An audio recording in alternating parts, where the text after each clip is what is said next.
Thank you very much. Well, I apologise again for the fact that I wasn't here at the beginning of this conference, but I am delighted to be here as the chair, and I congratulate the Academy of Social Sciences for mounting this two-day event. I think it's really important, and the level of interest in it obviously confirms that. But I think it's an incredibly valuable thing to do, and I'm sure very valuable things will come out of it. I was invited to be the chair, not to give a presentation, which I'm delighted about because I've been asked to give a lot of presentations on the report. But that does mean, of course, that I need to play the role of the neutral chair. So I am not in the position where I'm going to answer every point or criticism and so on.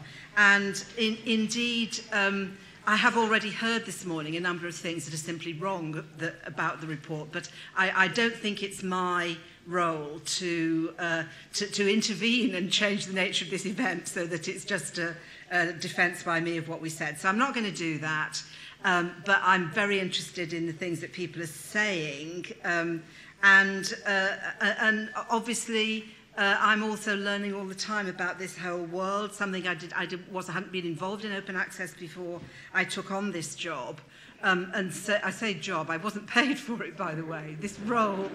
I was a novice, really, and so I feel as if I learned fast, but I'm still learning. I perhaps also should say that I'm not involved in the implementation, so a number of points that have been made this morning have been particularly about the RCUK role in implementing this. I'm not involved at all in that, so I haven't got anything authoritative to say about that.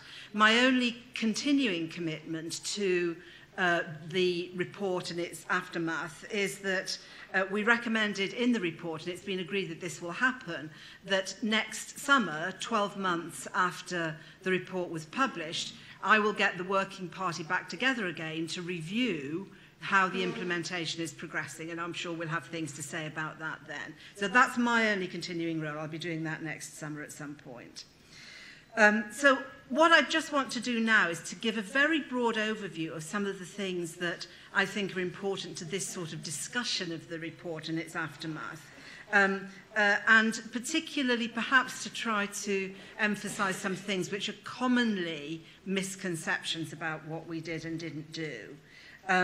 So, first of all, our remit. Well, we were commissioned by government, by David Willits in particular, but to be an independent group, and I honestly can put my hand on my heart and say we were independent. Contrary to what a number of people believe, we were not simply writing down what the minister had already decided he wanted to do. That was not the case at all. And it was in fact the case that I'm very confident on the basis of discussions I had with various parties that although government had a very clear final general objective of what they wanted to achieve, they didn't actually know how to do it, and that was what we were asked to advise on. So what we were asked to advise on was, in a sense, is there a practical way forward to expand access to research publications without destabilising what is a very complex ecosystem of publication involving researchers, universities, libraries, funders, publishers, including learned societies. These are all parts of this ecosystem. You change one bit, something else changes that you didn't anticipate. It is a very complex system. There is no easy answer to how you move it forward into a different sort of environment. If there was an easy answer, there wouldn't have been any need for our group. We were not there to debate whether change is necessary or desirable, or in fact to come up with solutions that would destabilise the system. So that was our very specific remit. It was specifically also related to the peer-reviewed publications arising from research. We had nothing to say. It was not part of our remit to look at data, open access to data. As it happens, there was another report being done at around the same time by the Royal Society on that topic, but that was not us. We have nothing to say about access to data except that which is in published form in peer-reviewed publications. We also, of course, have to confine ourselves to publicly funded research. The major driver from government's perspective was the links between this and the government's transparency agenda. Government believes, you may disagree with this, but it's a very strong belief, and it's being implemented in a number of ways, that it is important for the citizen, individuals and organisations, to have access to as much data as can reasonably be given.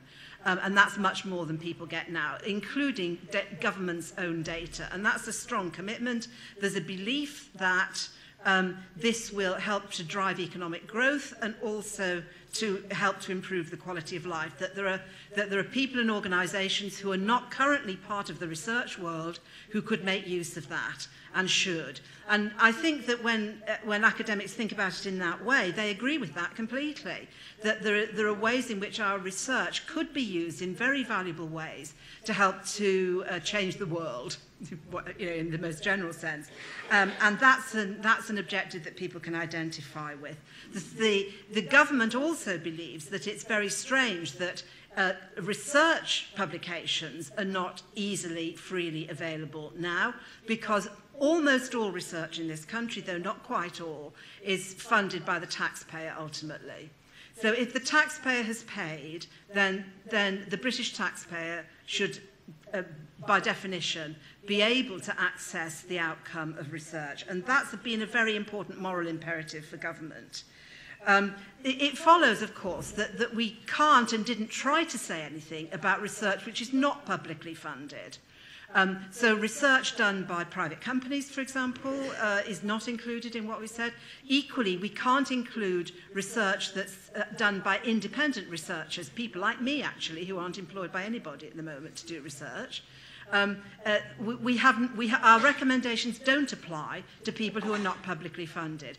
But everybody who has a job in a university which is paid for from public funds and who has research requirements in their contract is publicly funded, as far as I'm concerned. So that's the scope of what we did. And people have criticised us for not doing things that we weren't asked to do, but that was what we were asked to do. Now, really, I think the starting point of thinking about this is to recognise that change is already underway. This complex ecosystem is actually not stable at the moment. And that's fundamentally because the internet changes everything. So it changes our expectations about what we can all access, how we can access it, how we can use it, and how we can reuse it. And it is very interesting that publications arising from research are lagging behind other sorts of information that's freely available through internet sources. Research publications are not freely available unless you're part of the research community at the moment, for the most part, or if you pay either for an article or an edition of a journal, or a book, of course. The digital revolution in research publishing has already opened up new channels of publication. This change is already happening. We already have 10% of publications worldwide published on an author payments basis, and that section of publishing is growing fast, very fast, I think faster than any other. There is experimentation going on with different forms of publication, different forms of peer review. A number of you may know about this more than I do. There is the potential for not only destabilization, but something quite close to anarchy, if the situation isn't actually in some way identified and grasped. So we think that that's what we should do. And because this is essentially about electronic access, at an early stage we decided that we could only, at this point in time, make recommendation about journals. Because for most academic monographs are not published in electronic form at the moment. And that means that it was very difficult to include them in the same set of recommendations. But ultimately, I think the same issues do apply. So the destabilization of the the complex ecosystem of publishing is already a present danger.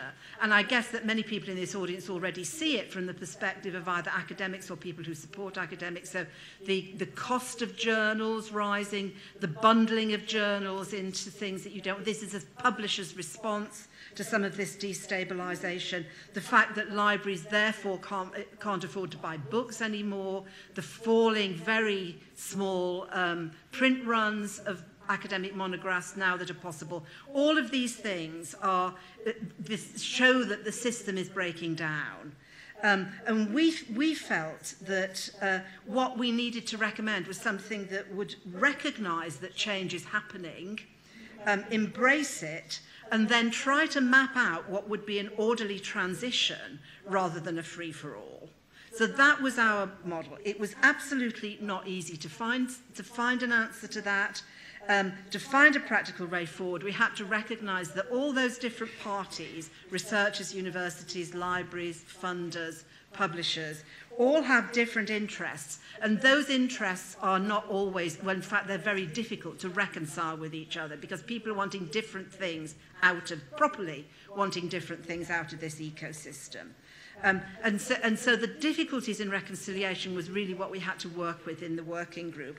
And some of that is even within one section of that. So, for example, the effect on universities varies according to whether they have high proportions of their staff who publish in academic journals, for example. And the effect is different in different parts of the sector. Equally, within the publishing industry, the effects are different. And obviously, learned societies are a particular focus of this conference, I'm very pleased to say. But I'm interested that I've heard in a number of places the same people arguing two things which are completely inconsistent in my mind. One is publishers' profits are far too high, and therefore why didn't you make some recommendations that would reduce them? The same people will, on a different occasion, perhaps argue learned societies need to keep their profits as high as possible in order to be able to fund all those excellent activities that they fund. Now, I understand the instincts that lie behind those two, but in terms of finding a practical way forward, those two things are pretty incompatible with each other. And then you get the incompatibilities between the different segments that we're operating with. So what we agreed was that we were looking for a solution, a practical way forward, which we accepted, and everybody accepted, that nobody would think was perfect. Everybody would find something in it that they didn't like. But what we were aiming for was the best fit with our success criteria, and we developed success criteria for this, the best fit that we could find, and a solution that everybody could live with. So nobody was going to think it was perfect, but everybody was going to be able to live with it. And that's what we believe we came out with. Now, just let me say something about our recommendations. Again, inevitably, lots of misunderstandings here. Our main recommendation was that there should be a mixed economy as between subscription journals and author payments-based open access journals, a mixed economy between those two elements for the foreseeable future. And we envisage that the balance should shift over time between subscription journals and open access journal payments. We absolutely did not say that we should move immediately to everything being author payments, gold open access. And indeed, I believe it will be a long time, if ever, before we get 100%, even in this country, published on that basis. But we did also, at the same time, saying that we need to move forward on this and that we should expect a mixed economy for the foreseeable future. We did also say that we believe that the policy direction should be set towards gold open access because it has a business model which enables restrictions on access to be removed, essentially. I don't want to spend time going into why that is, but we tried hard to see whether the subscription model could be modified to get to the kind of open access and the extent of access that that we were looking for, and we decided you could make a bit more progress, but you couldn't get as far as you needed to. And it's a different business model for Gold Open Access, and that's the one that really will work in terms of accessibility. It also provides a sustainable business model, both for the publishing industry and for others who in the ecosystem. It does, and we were very keen on this, offer more opportunities than the current situation does for experimentation in different forms of publishing, and I think you can see that happening already. And some of it's going to bubble up from the academic community itself, different forms of publication, and some of it will come from others, like university presses. I personally think are going to have a bigger role in the future if they grasp this. We think that's wholly to the good. The entry barriers are very high at the moment, and it makes it very difficult to open up the system. However, the transition during which the balance shifts between these two models needs to be gradual. If it isn't gradual, it will destabilise the system. It also needs to be gradual because different disciplines need to move at different speeds. I think it's well recognised that, as things stand at the moment, already a significant fraction in the life sciences, life and medical sciences particularly, are already published on a Gold Open Access basis. Whereas if you come to the humanities and social sciences, a rather small fraction are already published. It stands to reason that disciplines are going to have to move at different speeds to achieve this change. And we have to make sure that that happens in a way that's managed in a sensible fashion. So I think it's really important, obviously I think it's important, I'm a social scientist, that social sciences and the humanities are not harmed by this transition, not undermined, the quality of the research and not undermined, the quality of publications not undermined. But it's also important that they're not left out of it. And there's a great deal to play for in terms of the type of implementation that's going on. So positive engagement with the implementation process is really important, and I hope that this two-day conference is actually going to help to encourage that.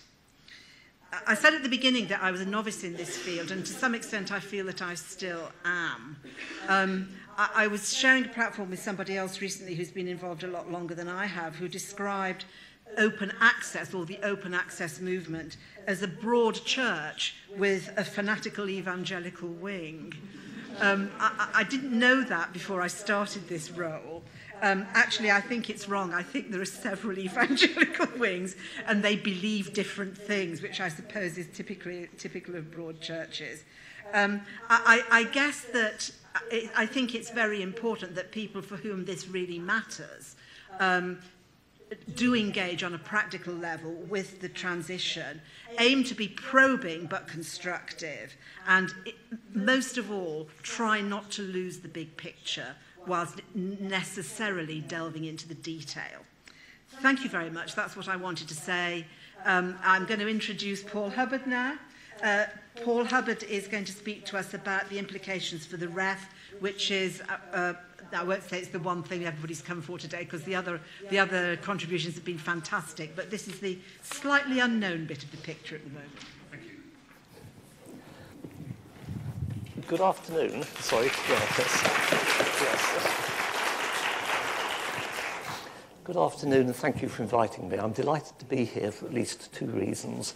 Number one, I've been talking about open access publishing for the last 15 years. As you can see, I'm quite an old bureaucrat, and I'm absolutely delighted that something is finally happening. Number two, I'm delighted to be here with Janet.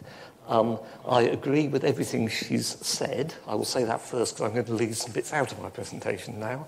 I agree with everything she's said, and I am firmly of the opinion that the deal which she proposes is the best we were going to get, and we should go with it. Right, that being said, I will start with a small digression and show you some pictures, and I'm going to talk about academic publishing, and I'm going to ask two questions. Question number one, what do the following have in common? A bookshop, a telegram, a catalogue store,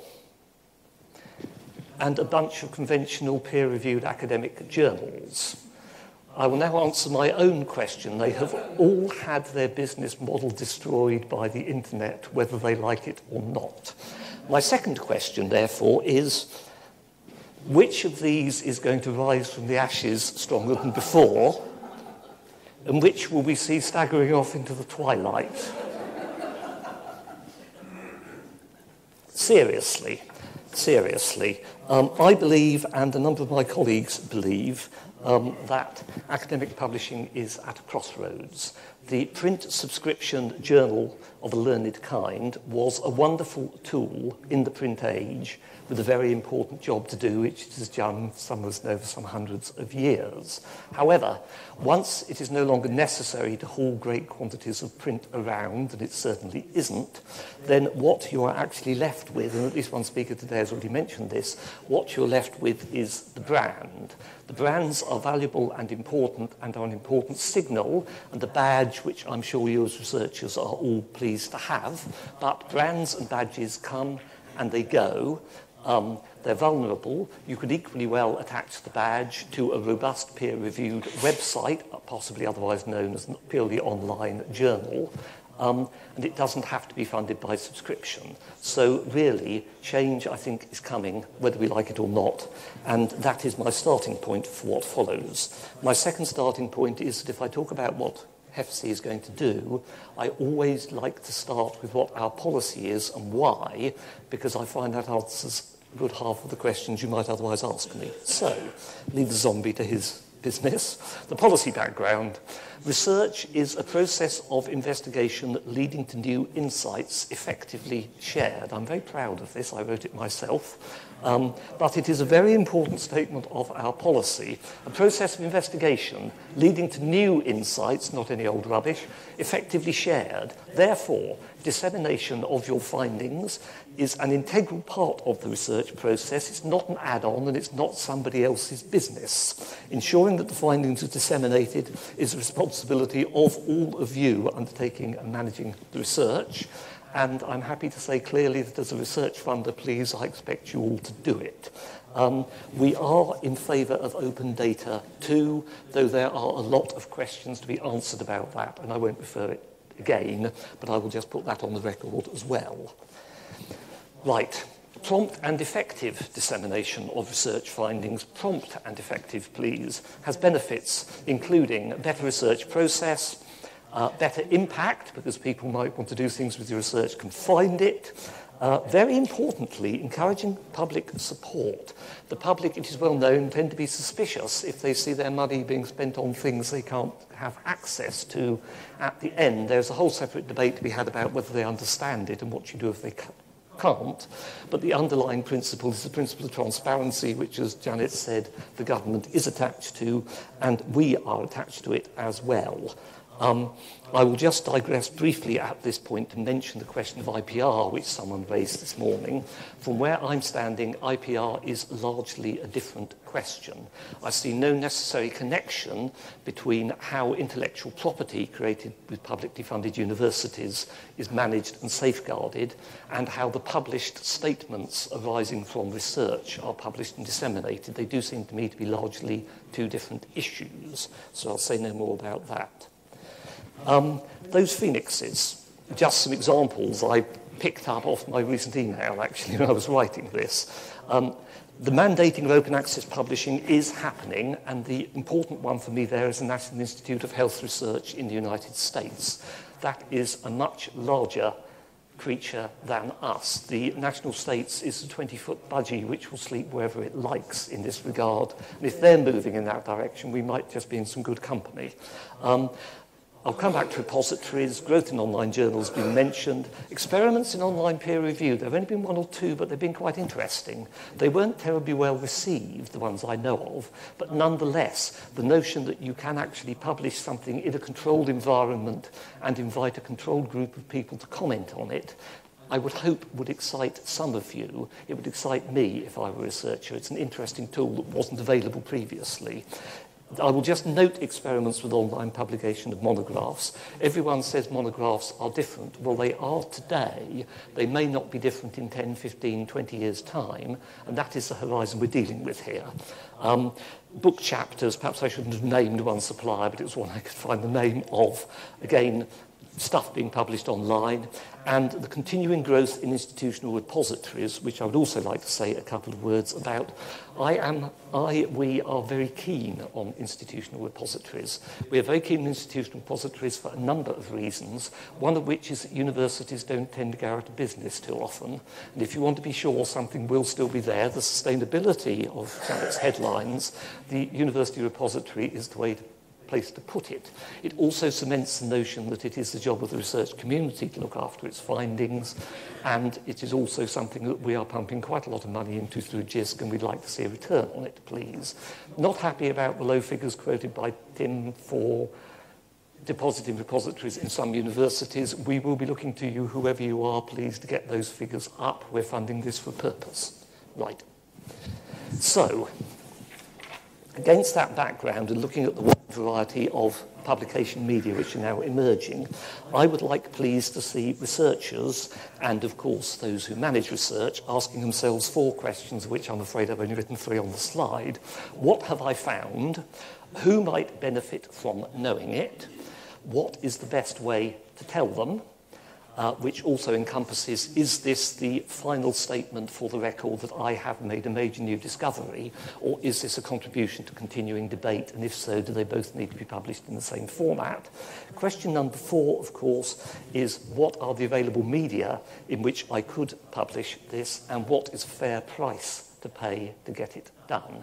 Yes, I am suggesting that we hope that one outcome of author pays open access, if that is the way we are heading, might be that institutions and researchers take a little more responsibility for the costs of publishing research. One of the reasons why there are so many subscription print journals now, and that they all cost us all so much, is that there's never really been an effective mechanism for cracking down on what they cost. You can't control library budgets in that way. We could be moving to a different world in which the decision is taken at the point where the individual researcher decides whether they have something worthy of publication. And yes, I've suggested publicly before, and will do so again, that some people in some disciplines, perhaps you're not the worst offenders, are probably guilty of publishing too much and could get by with leaping into print or onto the internet a little less often if they needed to. So there's some hard things. Why are we doing this now? There's the minister's statement. The minister has decided to put the UK at the forefront of this particular wagon. It's not a bad position to be. We've been at the forefront of the internet in research for years through JISC. The decision has been taken in either case. What's HEFSI doing? Our statement responding to Janet's report. We welcome the Secretary of State's response. We will continue to press forward within the framework set out in the response, back to my opening remarks. This is the deal we've got. Let us please get on with it. As a first step, we would like to make clear that institutions can use the funds provided through our research grant to contribute to the costs of publication. This is a clear steer from us, and I haven't got anything else in writing about funding, so I'll speak about that now. This is a clear steer from us. We are paying you all a block grant. We're paying you all quite a large block grant. Those of you who do a lot of research, those institutions that do a lot of research, get a large share of that block grant. We are going to be looking to you to fund the transition and to fund it from the funding that we already have. There isn't any more money, and no one has presented a convincing case why we should change the highly selective way in which the funding is already allocated. So I hope our position is straight on that. Now we come to it. What's the Council doing? We intend to consult. We will consult, and I'll say some more about that in a minute, on how to implement a requirement which our board has agreed we will have, that research outputs submitted to any future REF or similar exercise should be as widely accessible as possible at the time. This would not affect the current REF due to complete in 2014. Absolute promise, no change to the rules. The current REF, they're out there, is too late, and indeed it would be too soon to change anything anyway. We're talking about what happens next after it. Right. Why are we using the REF? Well, as I said, we're a block grant funder, and I don't want to get into a debate about exactly which research is and is not publicly funded, but we do pay for most of it. The REF seems to us to be a good mechanism to choose because it is a very high-profile national process for research quality and assurance, and it identifies the very best research produced in the UK over a period. If we are going to give institutions that we fund a sharp shove towards embracing open access publication, we would like you please to start with the most important research, which is the very high quality, high profile, groundbreaking stuff that your colleagues are talking about. And the REF will catch that. The other reason, of course, crudely, is that the REF is a valuable tool and the best that we've got for influencing the behaviour of researchers and research managers. It probably doesn't feel like this from where some of you are sitting, but we don't largely interfere in what you do. We are not frequently around the universities saying you must do this or you must do that. In this case, however, we are giving you, please, quite a clear steer as to what we would wish you to do. The principle, then, work submitted for assessment, this is the 4 publications each on Form RA2. For the present, these works that you cite in support of your impact statements are a different kettle of fish. This is your 4 publications ahead, right? They should be as freely available as may be possible and reasonable to require at the time, having regard in particular to some practical constraints. As I'll explain in a minute, we're not going to tell you next week what it is we plan to do, and we recognise that if it takes us a while to sort it out, we will have to have due allowance of time afterwards before it comes into effect. But the really important point, having full regard to the policies and requirements of other research funders, what I like to call the full going rate. We propose to march in step with Wellcome and the research councils, particularly the research councils, and I hope with the NIHR and some of those other people I mentioned. We don't see why we should expect any less than they do across the piece. We don't think it would be reasonable for us to expect a great deal more or something which was the same but different and caused you a lot of extra work.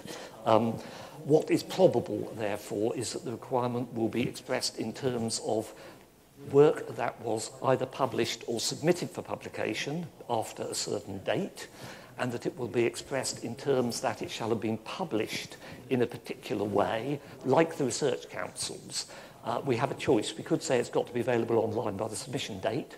We could say it's got to be born open access or born short embargo.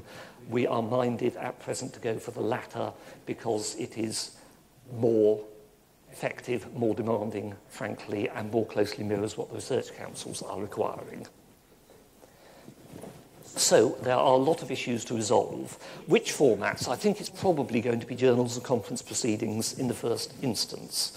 I would like to look at some of the other kinds of publication, particularly in social sciences, stuff like grey literature, but I suspect it will come back to journals and conference proceedings in the end. What level of open access? Well, I've given you a strong hint on that. It will either be born gold or it will be whatever embargo periods the research councils are working with at the time. I think it extremely unlikely it will be anything other than that. Which version of the text? I've struggled with this myself. I'm not a researcher. I've never published like that. The version must be the proper text content of the published version. Whether it has to be the PDF of the published version or something else, we want to take advice on.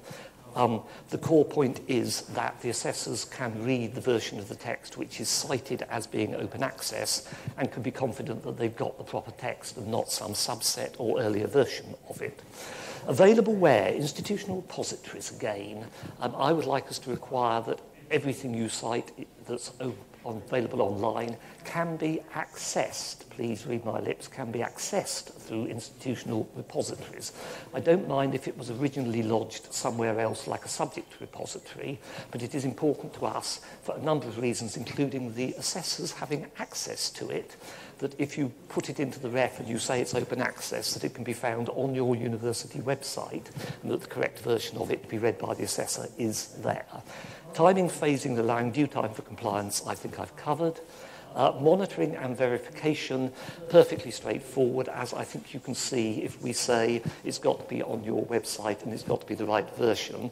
If assessors, panel members started coming to us saying, this submission says all this stuff is on the website and it isn't, I don't think the institution concerned would be in a very good place, and I don't think we need to wave any sticks apart from that. I hope not, because we want to keep this simple. Right, what happens next? We want to, as I said, we want to move in concert with the other funders as far as possible. We are talking to our colleagues in Scotland, Wales and Northern Ireland. We are talking to our colleagues in Research Councils UK and individual research councils all the time. We have already opened a dialogue with some of the major publishers and the learned societies, and there will be more of that on both sides of the House. We are proposing to write fairly soon a letter to a large range of people, including publishers and so on, saying these are the issues that we have to sort out. Can you please give us your preliminary views on how we might sort them and what the problems are that we are going to face in doing this thing? Once we have had that and considered it, we will only then formulate a clear proposal saying we propose in the next REF to do the following specific things, and ambitiously, we hope to consult on that in early 2013. I'd like to stick to that timetable because the clock is ticking on the body of work that we will be able to capture if we start slipping. But that's what we're thinking at the moment. And at the end of all this, there will be clear, timely announcement of the requirements for the next REF, as we always do with stuff for the REF. We aim to tell you well in advance so that nobody can say that they would behave differently if they'd known the rules were different. Equally, we aim to tell everybody at the same time, so we preserve a level playing field. I hope you will agree, albeit reluctantly, that we are doing our bit and that we're doing what we can to ensure that HEFC is carrying forward the government policy arising from Janet's report, and that this will be workable once we have ironed out the glitches, which you'll no doubt want to tell me about. And if I could finish with two reminders, please.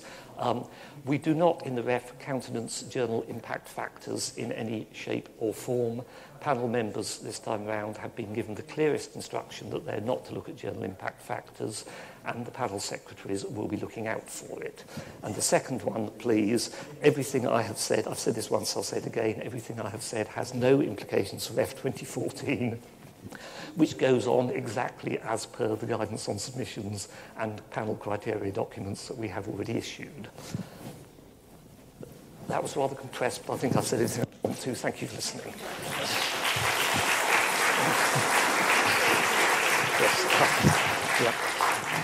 Paul, thank you for an incredibly clear steer on what HEFC is likely to come out with. And of course, I recognise the need for speed because people will start publishing in 2014, potentially, for things that could be submitted in the 2020 REF, if indeed 2020 it is.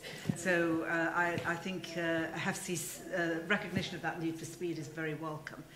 Let's take some questions to Paul now. Question at the back.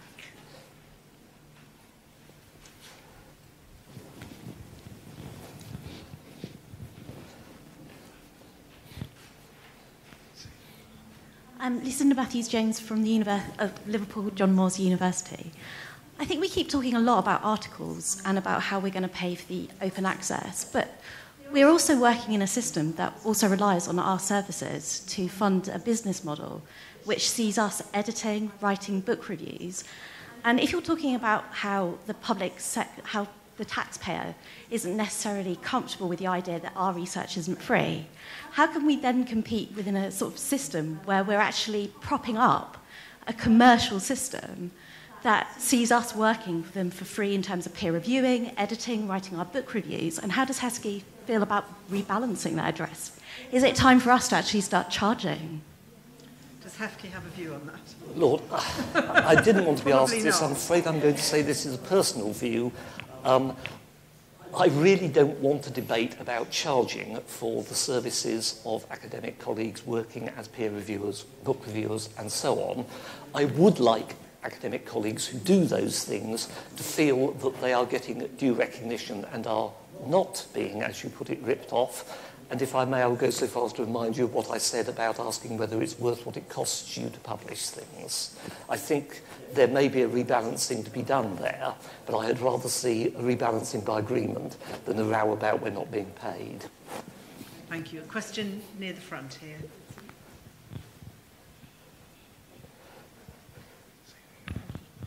Hello, Paul. I'm Sally Halper and I work in the social sciences team at the British Library. My question for you is about institutional repositories and about, as you mentioned, in some cases, a kind of low deposit rate into those. One option that you might wish to consider as part of the consultation is for universities to have the option, if they, perhaps in addition to using their own institutional repository, or instead of where they don't have an institutional repository or where they don't have the funding to cover running such a thing in future, to submit their articles to the British Library, which is an automated process where we use a web harvester, where, as the National Library, come the 6th of April next year, we shall have the legislation on the statute books to enable us to take electronic items as legal deposit. Would that be something that HEFCE might think worthwhile? Thank you. I would like things to have a university address on the front of them, but I would be delighted to discuss that proposition with you further, yes. Okay, Stephen, just behind you, just behind where you're standing. Sorry, this is possibly a naive question. I'm Jane Callaghan from the University of Northampton. I'm puzzled a little bit by the definition of public funding that's being used by both of the speakers. I was under the impression that universities were moving to a fees-based model, and the reliance on the notion of university academic staff time being paid for by taxpayers seems to be slightly out of date. As far as research funding is concerned, sorry, go on, listen. As far as research funding is concerned, it's my expectation that the public, in various forms, will continue to be the major funder. This is different to teaching. The contract, implicit contract I'm interested in is a contract for research to be done. On that front, I said I had rather not define public funding. If pressed, I would say it's publicly funded unless you can demonstrate that it was paid for at least full economic cost by a commercial source. Otherwise, it is benefiting from public funding, which makes it publicly funded, if that helps. Next question, if there are any others. Yes, right at the back, and then I'll come to Tim. Ozzy Jones from the University of Liverpool. I thought open access publishing was a dog's breakfast before I came here, and now I'm completely convinced it's a dog's breakfast. It seems to me that it's about as ill thought out as it could possibly be. I mean, you talk about the debate about what's going to happen in REF 2020. I mean, there's been no discussion. There's been no, as far as I know, there's no discussion with universities. It's fundamentally anti-democratic, all this stuff. It seems to me what you're doing is threatening the ecosystem of the UK publishing, because as the speaker said this morning, this is not going to make a blind bit of difference to the top American journals. So what we're threatening is our infrastructure of top UK journals on the altar of what? It's very, very difficult to understand. Paul, do you want to comment on this? Yes, I will, yes. I disagree with you fundamentally about anti-democratic, because where I sit, open access is a democratic activity. It's a machine for democracy, for sharing things. Well, Paul, yes. Sorry, Paul is talking about the way... Yes, sorry. And as regards consulting universities, we have talked to some colleagues in universities already. We have already talked to Universities UK, and I think I'm allowed to say we've talked to the mission groups. We will be consulting everybody. We're not going to do anything without consulting you all. Our board has decided they want to do something in the next REF, which I think they're entitled to do. Of course, if it were to transpire that it absolutely could not under any circumstances be made to work, I would be in trouble because they'd have to say they're not going to do it, but I don't think that's going to happen now. Okay, I've got a final question here from Tim.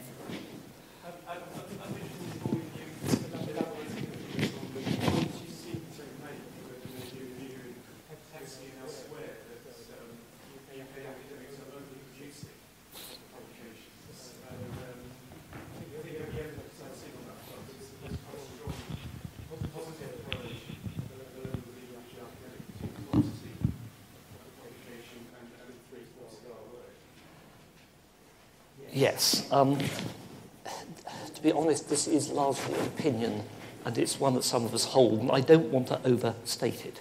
We are clear, I think a number of us, that there's a question to be answered about whether academics need to publish as much in comparatively expensive formats like peer-reviewed journals as they do. The other thing which gives me comfort is that more than one academic has said to me privately, yes, I would agree that we sometimes publish things which don't really add anything, but of course we're all under a lot of pressure to publish. The pressure to publish, let us be clear, comes from within the academic community, not from me. And it's something I would like to see the academic community address. That answers your question as best I can do, I think. We do need to move on to the next session.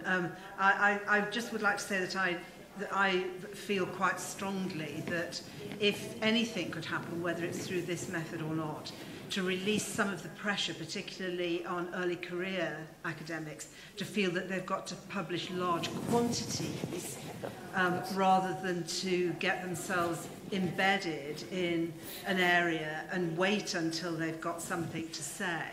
I think that would be wholly to the good. Whether this is a mechanism for doing it, I don't have any opinions on.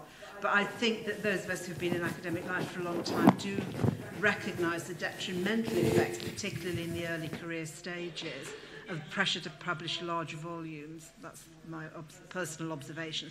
Paul, can I thank you very much again? We really appreciate it. And it sounds as if there'll be a lot of responses when HEFC does consult on this. Okay.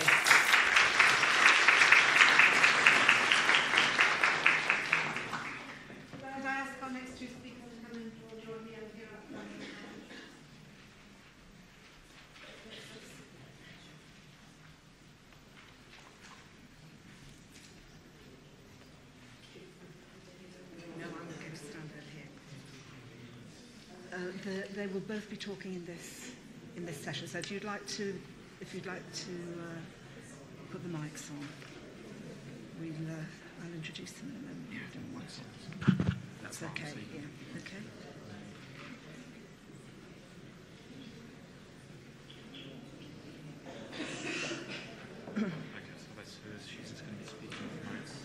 Okay. Right. Fine. So.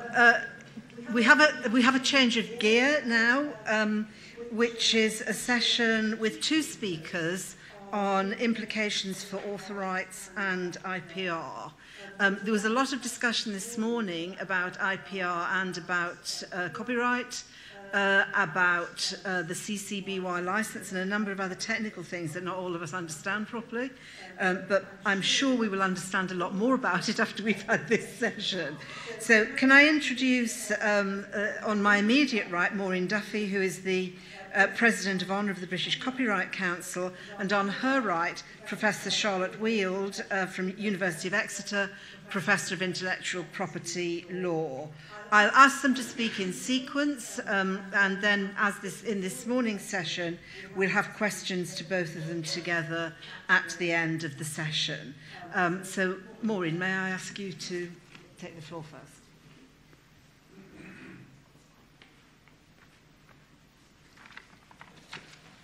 Well, good afternoon, ladies and gentlemen. And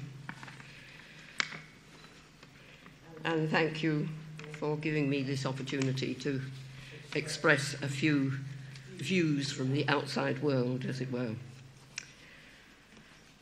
It will be no surprise to some of you here, having heard that I'm President of the British Copyright Council and also, incidentally, President of the Authors Licensing and Collecting Society, to hear that I have grave reservations about the implementation, or should I say the imposition, of the Finch proposals in the area of the arts and humanities, because of the implications for authors and their rights.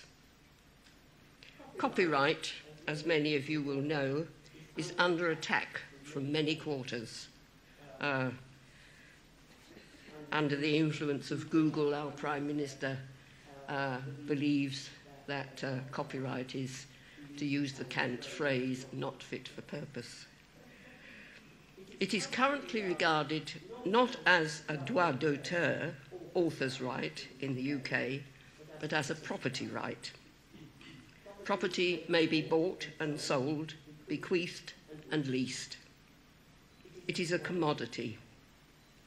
Increasingly in the UK and other parts of the world, copyright is viewed not as the individual human right, as envisaged by the Universal Declaration of Human Rights, but more in terms of a patent exercised or acquired by a business or institution and divorced from the original creator. As many of you will also know, copyright in the UK resides in the recorded expression of a work in writing, sound recording, broadcast, graphic work, photograph, and so on. There is no copyright in ideas per se. The original purpose of copyright was, and still is, in my view, or should be, to enable further creation by providing a means of return to support new work by the author-creator. In this sense, it is a form of currency, allowing an exchange of goods between author and consumer. Increasingly, however, new players have come into the value chain, obscuring the original concept. The right to make a work available resides with the original author. I can, if I wish, already make my work available for free to all, for instance, via my own website, as I do from time to time. And if anybody wants to read a long modern version of Piers Plowman on the cuts, please go to my website. The implications of, in particular, the gold route are to take this right away from me and compel me to give free access to my work without compensation. This is compounded by the demand that I should also assign the copyright to a publisher or an institution or repository. This means that I no longer have the right to include the work, say a journal article, in a volume of essays, or even to quote from it without someone else's permission. I was particularly shocked on Tuesday evening when I happened to be attending a book launch at my university to hear that an academic had actually been charged a fee to quote from her own work. This seems almost to verge on the absurd and is clearly of very great importance to those in the arts and humanities who intend to republish their work as an aid to their career, if nothing else. A further concern arises when, as well as an assignment of copyright, a waiver of the moral rights is demanded, something which is not even permitted in some civil law jurisdictions. This takes away your last remaining claim to any control of your work, its use, the right to be acknowledged as the author, and to its integrity. Anyone may now do anything with it. You and your work have no protection against derogatory treatment. It can be rewritten, anonymously made available, the meaning corrupted. All that remains to you, if you can afford the legal cost, is to try to prevent anyone attributing to you something which you have not created, the right to object to false attribution. Finally, there is the question of paying for publication, and Professor Hubbard obviously didn't want to get into that, but I'm sure a lot of people will want to get into it. In some cases, the institution has offered to set aside a fund to support publication. But who will decide on eligibility? At present, the publisher decides independently after a process of peer review. Where the author is not attached to an institution and does not have research funding, she must pay for publication herself. What used to be seen as vanity publishing becomes necessity if the work is to come before the public in a published or recorded form other than the author's website.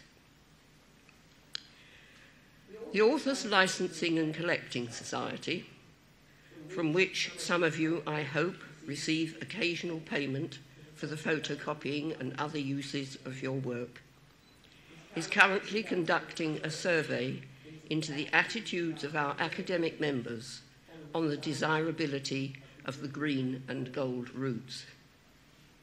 If you don't know about this and would like to take part, please look at the ALCS website.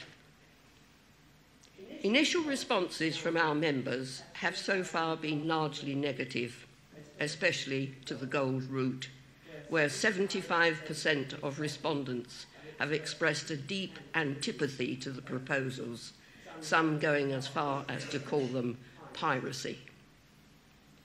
We shall be making the final results available.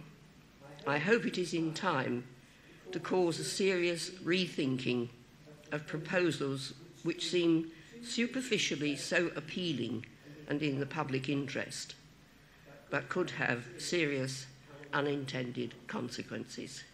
Thank you.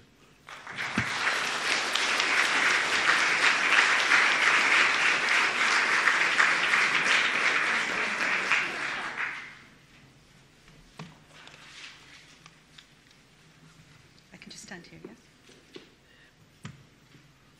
It's just... Yeah, that's fine. Okay, thank you. Thank you. Hello and good afternoon. I'm very sorry I missed this morning. I came in for Exeter and it took me 7.5 hours to get here.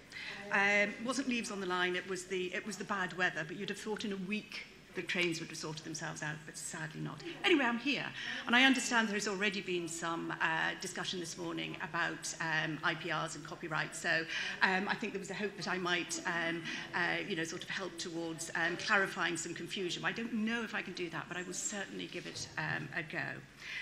So I am going to talk, I've been asked to talk about the transition to Finch and the implication for authors' rights and IPR.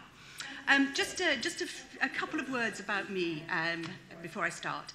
I'm talking, of course, in my personal capacity, and that is as a researcher at a university. And it's also as somebody who has a great deal of interest in copyright and new technologies, and the way that businesses are adapting to the new information environment, whether they were born analog and moving to the digital, or whether they're born digital. I've got a real interest in the legal, what I would call the legal information framework, and how businesses adapt to it. And that, sort of covers not just copyright, but data protection, freedom of information, reuse of public sector information, and so on.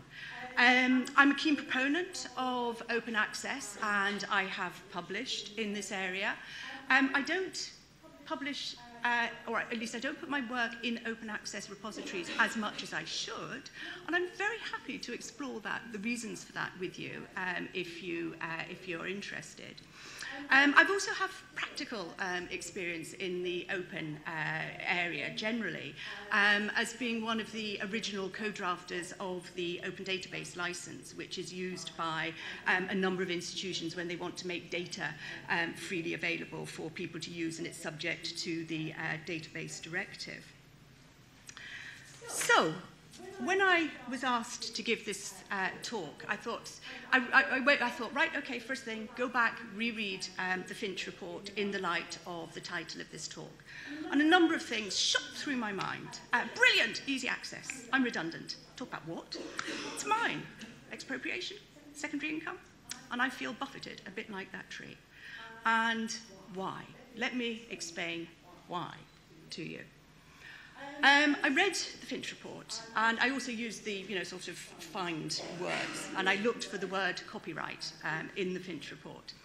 And I found it to be mentioned on 11 pages, a total of 14 times.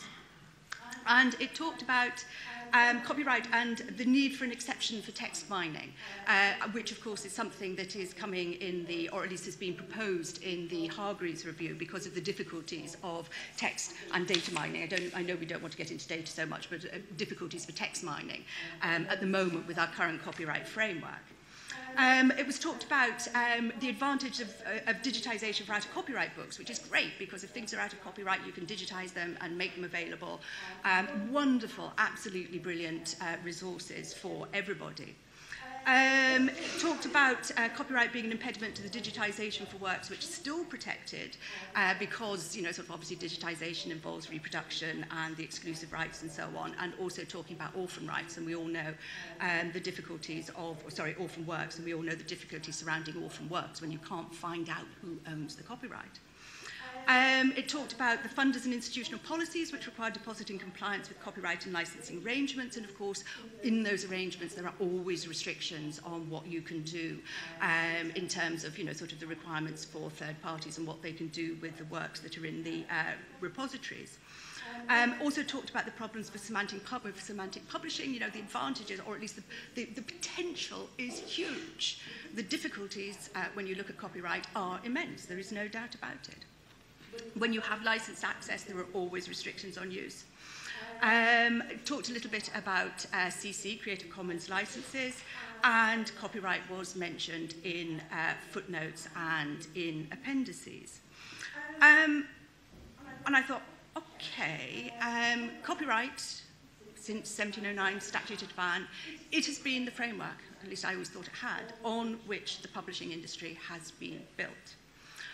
Copyright nominally, you know, it's the argument that the reason we have copyright, it's an incentive to innovation. Why do we have copyright? Because it gives you an incentive to innovate. So then you write your articles, you write your books, you can get a return on them, so you have an incentive to make more. And there was nothing about ownership of copyright that I could find in the report. So if I come back to what, you know, sort of these things that were rushing through my head when I read the Finch report. Brilliant, easy access.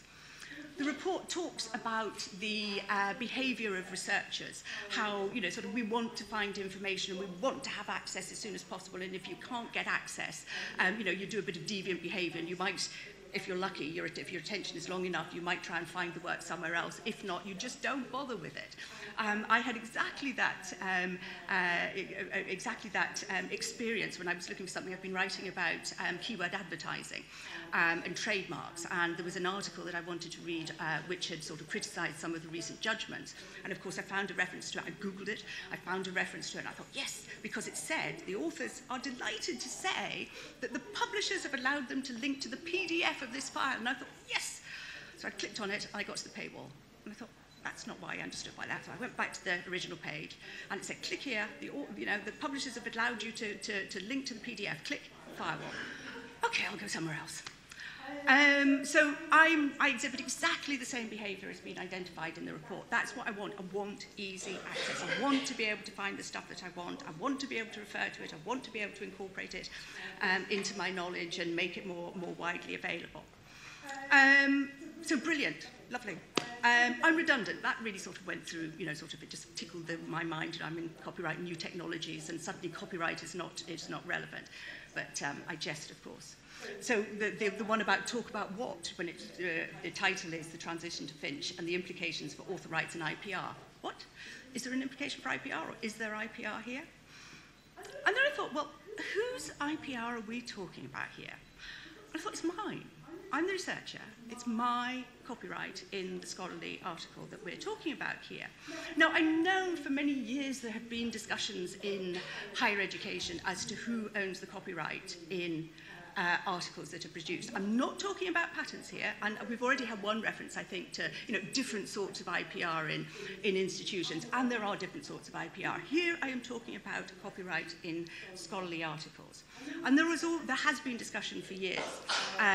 Institutions own it because you're an employee in the course of your employment. Show me an institution who actually enters into the license with the publishers. That's what the researchers do. The institutions don't claim the copyright in the scholarly communications. The copyright belongs to the researcher. It's my copyright. And I thought expropriation. I thought, oh gosh, that's a very strong word, isn't it? Am I having my property expropriated? And I thought, no, don't go there. Don't go there, Charlotte. It's not being expropriated. Nobody has suggested that I no longer have the title to what I have produced. So not expropriation. But then I did think, what about secondary income? What about the CLA license, which actually, sort of for a number of people, for a number of academic researchers, so it can be, a not insignificant amount of money that they get through secondary income. And then I thought, well, if we're going on to monographs, what about, sort of royalty income as well? So there was, sort of, I didn't sort of think that through, I haven't thought that through wholly, but, there are issues there for the income for the researchers. And this is why I feel buffeted. This is why I felt, well, look, the intellectual property is mine, the copyright is mine, and I feel as if I'm being buffeted by government policy, by the universities, by the funders, by the publishers. What about me? So, now I said I had written about open access. And here is something that I wrote in 2009. I thought very useful to reflect on this, given that sort of we really are in, taking a huge leap forwards with the Finch Report. What I said in 2009 was, although copyright may only play a small part in the open access landscape, it is a key part. How wrong I was. It's not a key part, I think, because I cannot see that, sort of copyright has necessarily, an awful lot to say about the new framework that is being built. I also said, and I was interested in reflecting on it, where direction does come from above, and what I was talking about there was direction towards moving, sort of to expanding and extending the open access movement. Open access may be a byproduct of the pursuit of other goals. And in that particular instance, what I was actually thinking about was the criteria for Ref 2014 were being discussed. And one of the things that was being discussed was citation counts. And of course, some of the research that had been done around open access had suggested that if you publish in open access repositories, then your citation count is higher. And so in 2009, obviously, sort of universities got very excited and said, oh, we've got to have repositories, and you have to publish it, sort of you have to put your work in the repository. So I thought that would, really sort of push, probably more strongly than it actually has, the number of open access publications that are available. What I didn't see, and I should have been, sort of more savvy about this, I think, but what I didn't see was that the government would think that we would get into economic difficulties, and the government would see that, sort of push towards open access may well contribute to a revival of the economy, which is what, in essence, we have. I also said the law of copyright will not be an impediment in this. It will be a backdrop against which community standards of attribution and integrity will be respected. I think I was right there. I think the law of copyright is not going to be an impediment in this, but we will still have the need for attribution, and there will be strong needs for respecting the integrity of the work as well. So, what is copyright going to do in the new framework? I have always thought about copyright as being really sort of the bedrock, sort of the place from which, sort of businesses spring. It's been a foundation block, if you like, of information businesses. That I don't think will be the case anymore in the open access environment. I do think it will be needed. It's not a key part, but it will be needed. And I think it'll be a bit like sticking glue to sort of stick the bits together to make sure that it does actually, it can actually work.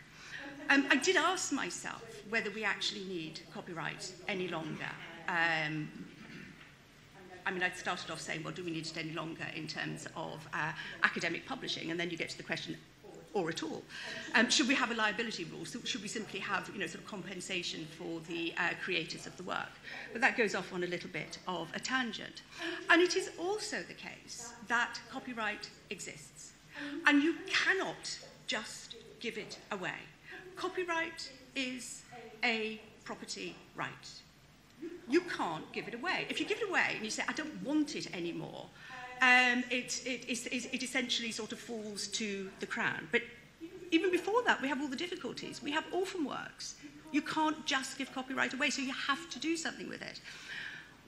And you might say, well, let's change that. But of course, we are in a system of international treaties with the Berne Convention, which is also in the World Trade Organization TRIPS agreement. So we've got international regulation around copyright that says, sort of the property right lasts for the life of the author, plus in many jurisdictions 70 years. You cannot give it away before that. You also have, of course, a whole raft of regulation at European level around copyright. And, of course, we have all of our domestic laws as well. So you can't get rid of it. You have to do something with it. So, if the ultimate goal that we want to get to is the publication of research results in open access or hybrid journals, I think it's, it is really, really important that we get the chain of permissions correct at this stage. It's been fuzzy for years. I think this is a good opportunity to get rid of the fuzziness, actually. And we need to get the chain of permissions correct so that people know what they can do down the line. I have worked for many years with colleagues in academic life who tend to be really very risk averse, don't want to tread on other people's rights and won't use it if they don't know who it belongs to and who they should ask to be able to use it. So we need to get the chain of permissions correct so that third parties can use works with confidence. In the Finch Report, the CC BY license, the Creative Commons BY license, has been suggested as a suitable licensing mechanism. And it is, of course, the simplest licensing mechanism, the Creative Commons licensing mechanism, because it allows the user to do an awful lot of things with it so long as the author is attributed. And if people are worried about their moral rights are not affected. But it does enable third parties to share, to remix, which means to sort of change the work, put it in different genres, mix it with other works, make it available. It can also be used for commercial use. So it is the Creative Commons license that enables the broadest possible use of the work by third parties. What I do worry about if this type of license is used, particularly in the arts and humanities, because the outputs from researchers in the arts and humanities tend to be very rich and they often bring in third-party materials into the works. How are these going to be reasonably and properly dealt with in this type of licensing system? And in terms of the sort of chain of licensing, what we should be really looking at is from the academic, it's mine, I need to be in there somewhere, to the publisher, and the publisher to the user or the repository or whoever it is in the middle. It's in essence, dare I say it, what has happened for many years between the academic and the publisher, but not from the publisher to the user. So just coming back to my question, do we actually need copyright any longer for academic publishing? I've already said, so we've got it, we have to do something with it. But there's a lot of things that we actually don't need about it that sort of copyright gives you. We don't need the practical exclusivity that copyright gives. In open access, anybody can use it. We don't need that exclusivity. I worry because of the basis on which we have argued for years that we have a copyright framework is because it does give this incentive to create more works. In academic life, interestingly, it's not an economic incentive that copyright actually tends to give. It is the right, the incentive obviously is, sort of going up the academic career ladder. It is the right to be attributed when your work is published and made available. And of course, in that sort of respect, there's a really symbiotic relationship between the academic and the publisher, because the publisher is interested in having the academic's name there as well, as much as the academic is.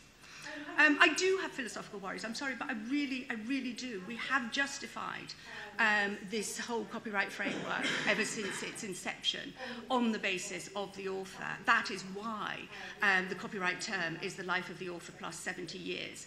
And suddenly, sort of the author seems to be coming, we're questioning the copyright framework, and certainly the author in terms of the place in the academic publishing construct that is being suggested becomes much less important. And finally, sort of looking ahead, I do have a significant concern over who decides who publishes and where.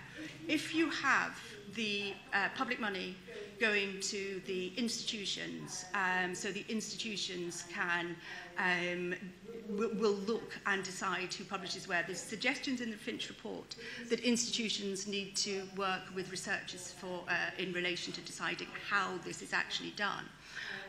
We've already also had the suggestion that researchers at the earlier part of their career, perhaps, if some form of the pressure comes off a little bit, that would be no bad thing. But one of the things that the copyright framework has done for the individual academic to date is to enable the academic to decide where they want to publish, subject, of course, to being good enough and to peer review and whether your article can get somewhere. But as an academic, you are then responsible for what you do in terms of publications and your academic career. With the money going centrally to universities, universities have a whole range of concerns that they need to meet in this very new economic environment that higher education actually exists in.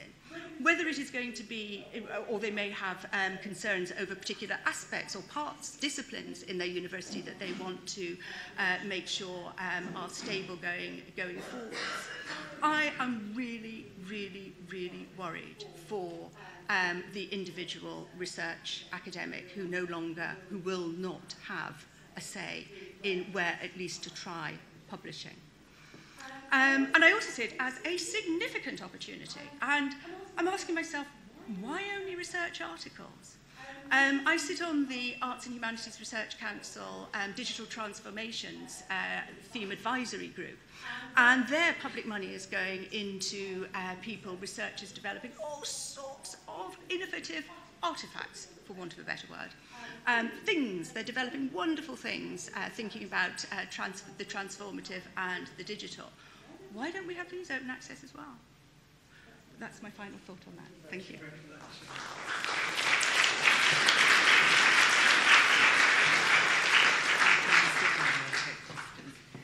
Thank you very much indeed. That's opening up, as I said, a different area from the other presentations.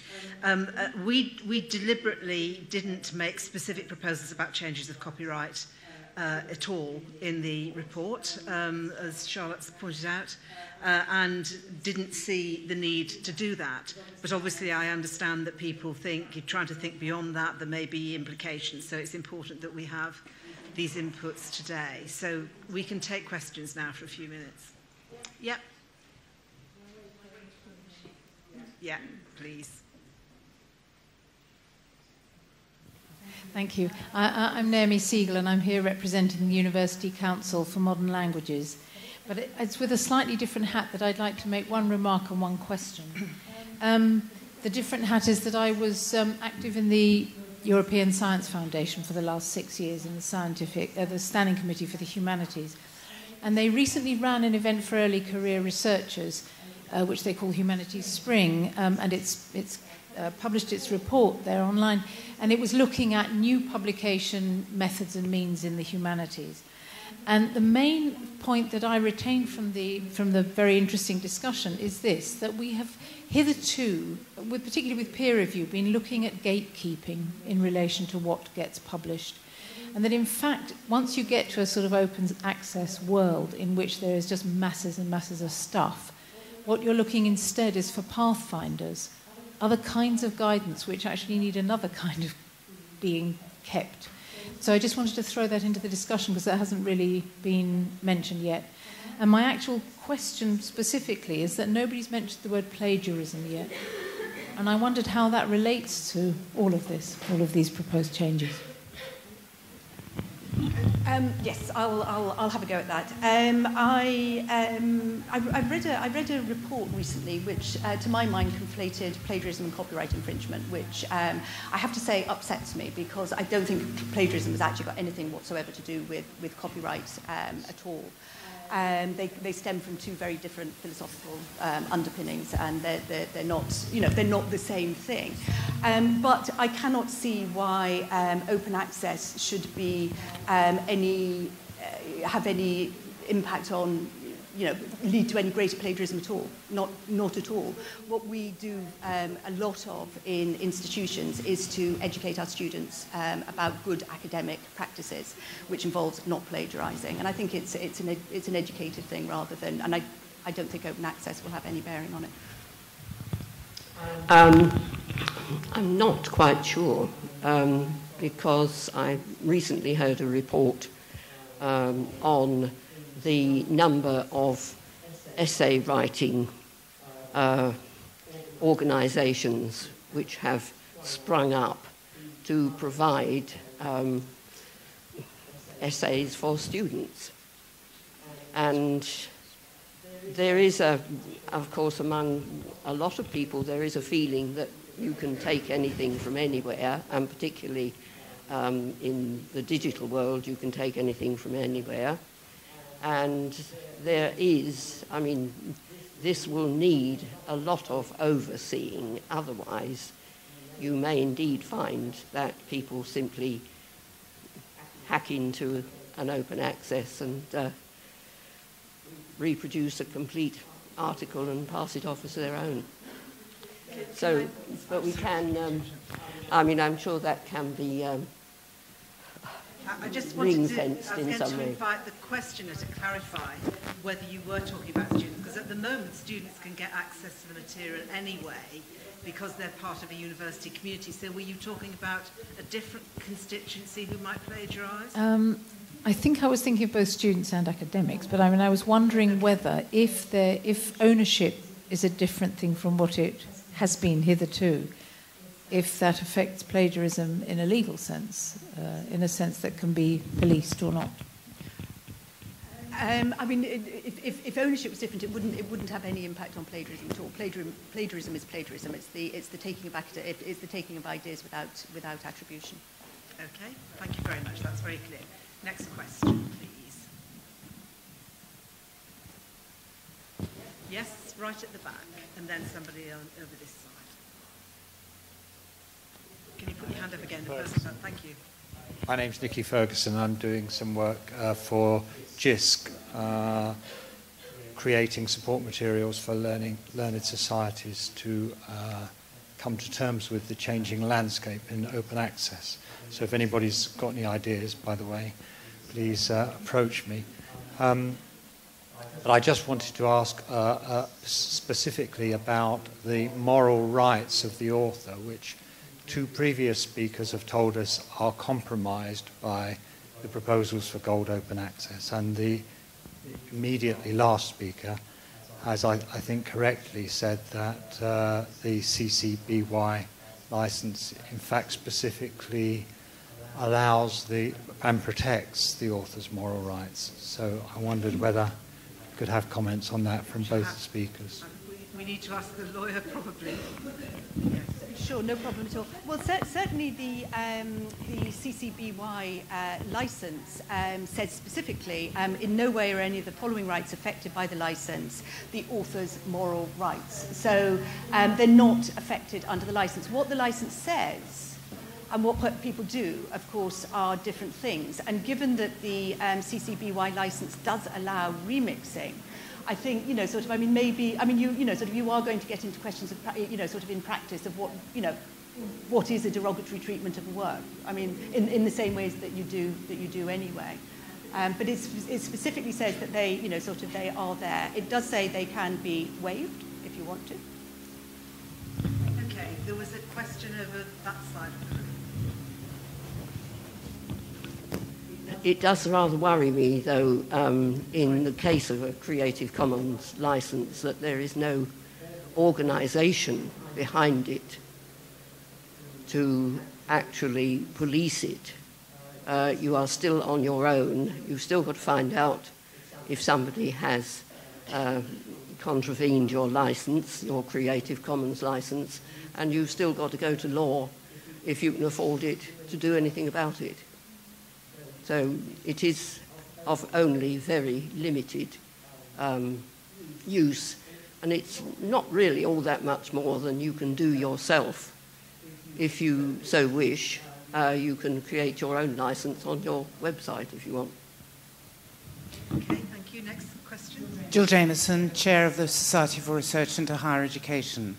Bearing in mind our responsibility to wider society and to the public in terms of general intellectual information and quality, and in fact to independent researchers as well as informal learners and adults and parents and so on, at what point are we going to more widely inform the public, ask for consultation in this area, bearing in mind the many people who are actually funding the higher education system through student fees? I have a concern that actually this is such a complex area that people may not be recognizing the extent to which general public concerns are brought into this. If that's a question about consultation, I think the only specific consultation that's going on, as you've already heard this afternoon, is the one that HEFC is running at the moment. Was that what the question was about?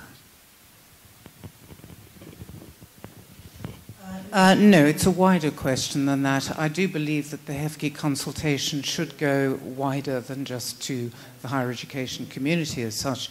I'm talking about essentially the wider public in terms of the rights to knowledge and also the publications that, if you like, are invested within our community. So the extent to which scholarship is actually bound within this. And so I'm talking about whether the government as such, or the academies, or the learner societies, or a range of different organizations should be coming together to actually inform and consult with the public about this. My concern is the extent of difficulty of accessing this debate and its implications in the longer term. Okay, I think I have to take that as an observation. I don't know whether I'd agree. Yeah, okay, thank you. We'll take that as an observation. I don't think anybody's got any particular response to it. Are there any more questions in this session, or can we move on to the next one? Okay, well, may I thank both our speakers very much indeed. It's really appreciated. As you can see, there's a lot of interest in this.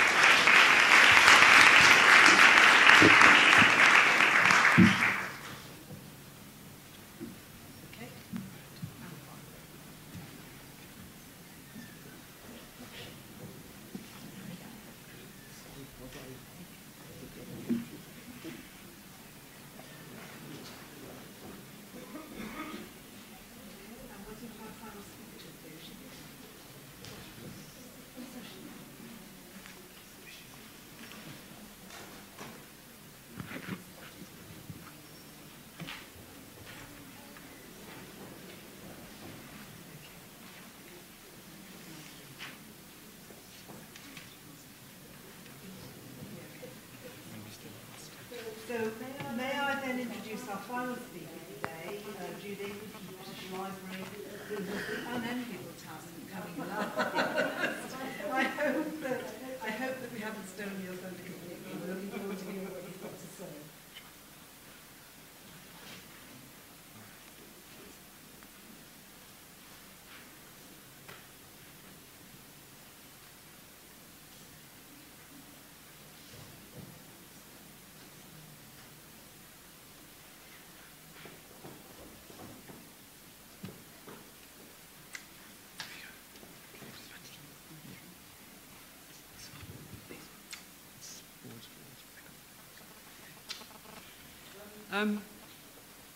Good afternoon. I'm delighted and honoured to be speaking at this conference this afternoon on the Finch Report and its implications. And my brief is to look at some of the implications for academic libraries. Now, it struck me that as I was last,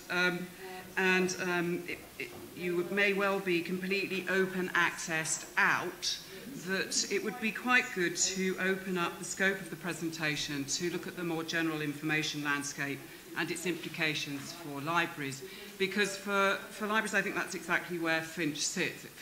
It's within a huge environment that's quite challenging and is changing.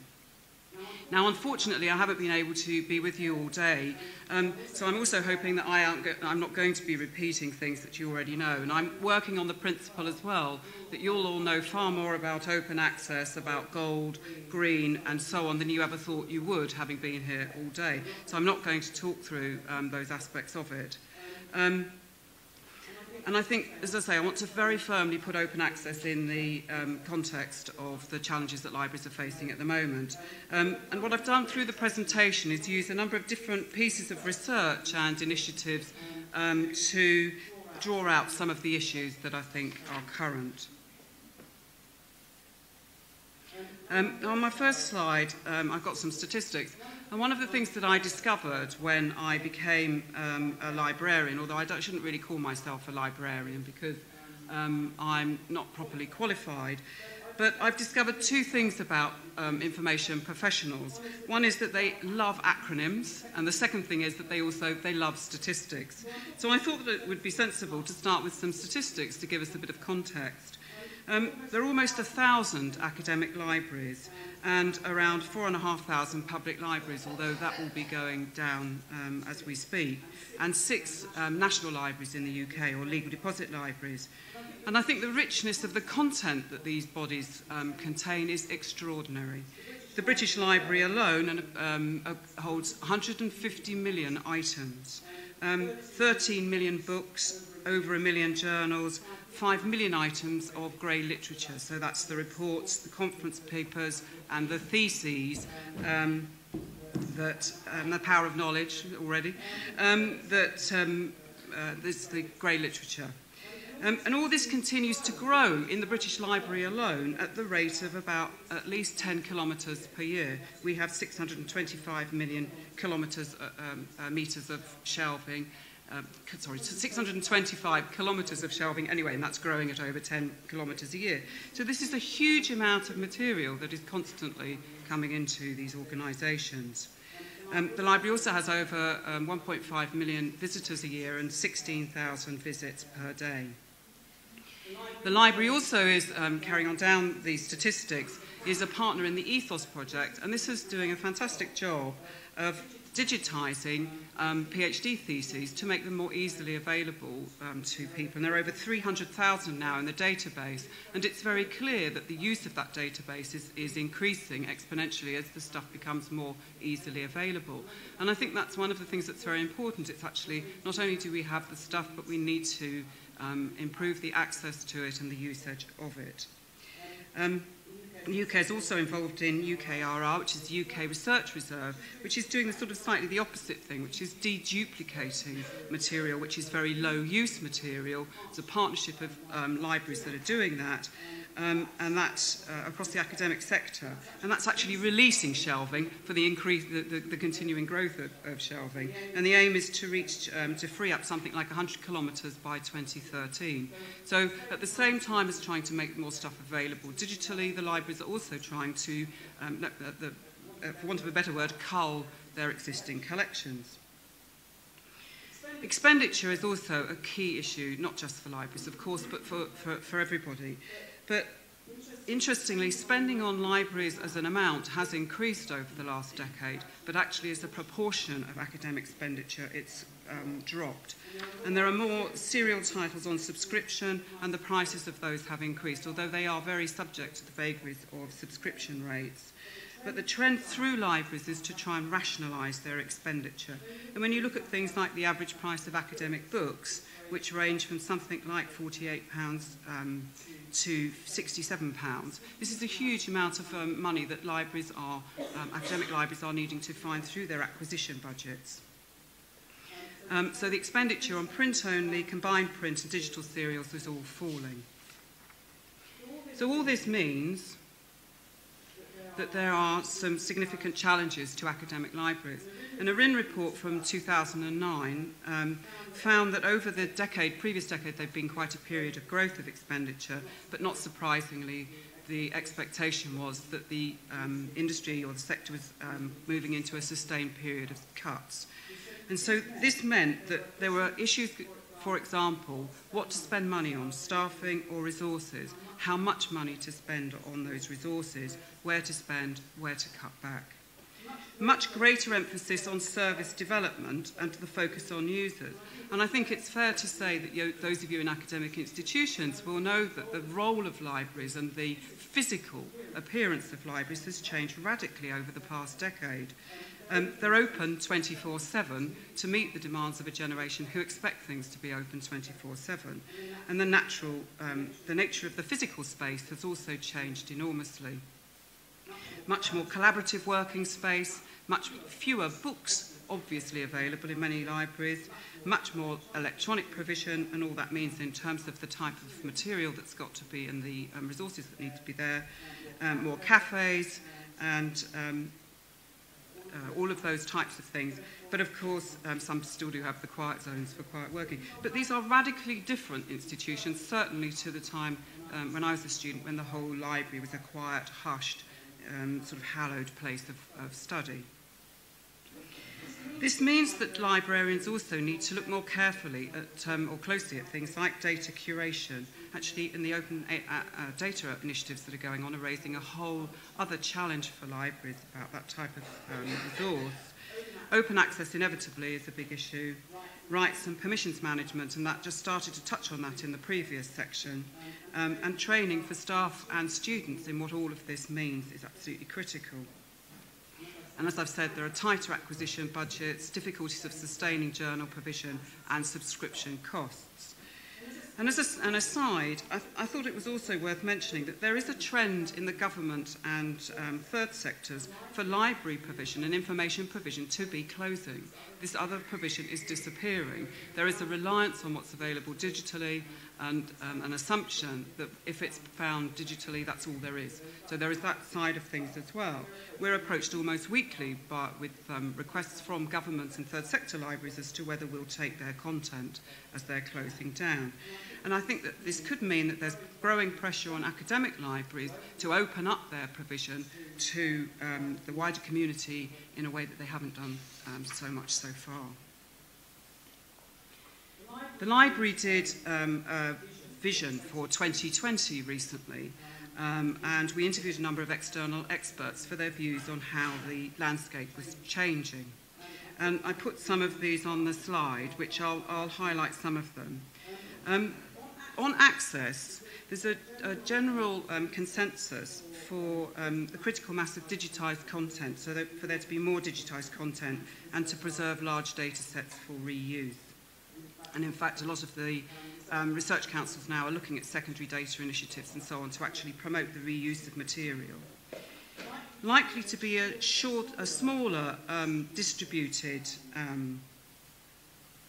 network of specialist guides and curators information specialists, and an ongoing role for librarians, information specialists or curators to be selecting from available content, to be making that sort of content available, and to move from librarianship to informatics, and a need for more data managers.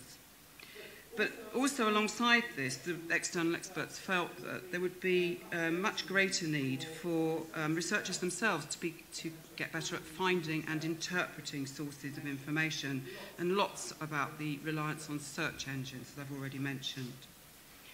A couple of other things. Globalisation and interdependence will lead to more specialisation and reduction of duplication. The emerging economies of China and India are something that need to be taken into account. They're establishing their own network of universities, and their reliance potentially on UK research will decline. So UK universities will need to be thinking about their positions there in the landscape. And then another aspect, which is less academic, the ageing population with increased leisure time and their search for resources around family, local history, but also in things like the University of the Third Age, will make the library begin to change its nature.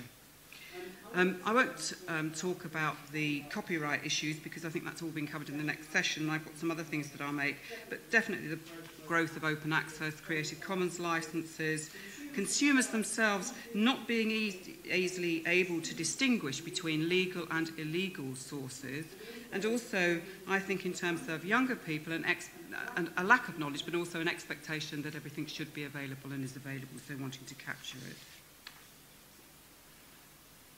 it. Today's been all about, I think, the move towards free open access scholarly works and enabling access and removing barriers to participation.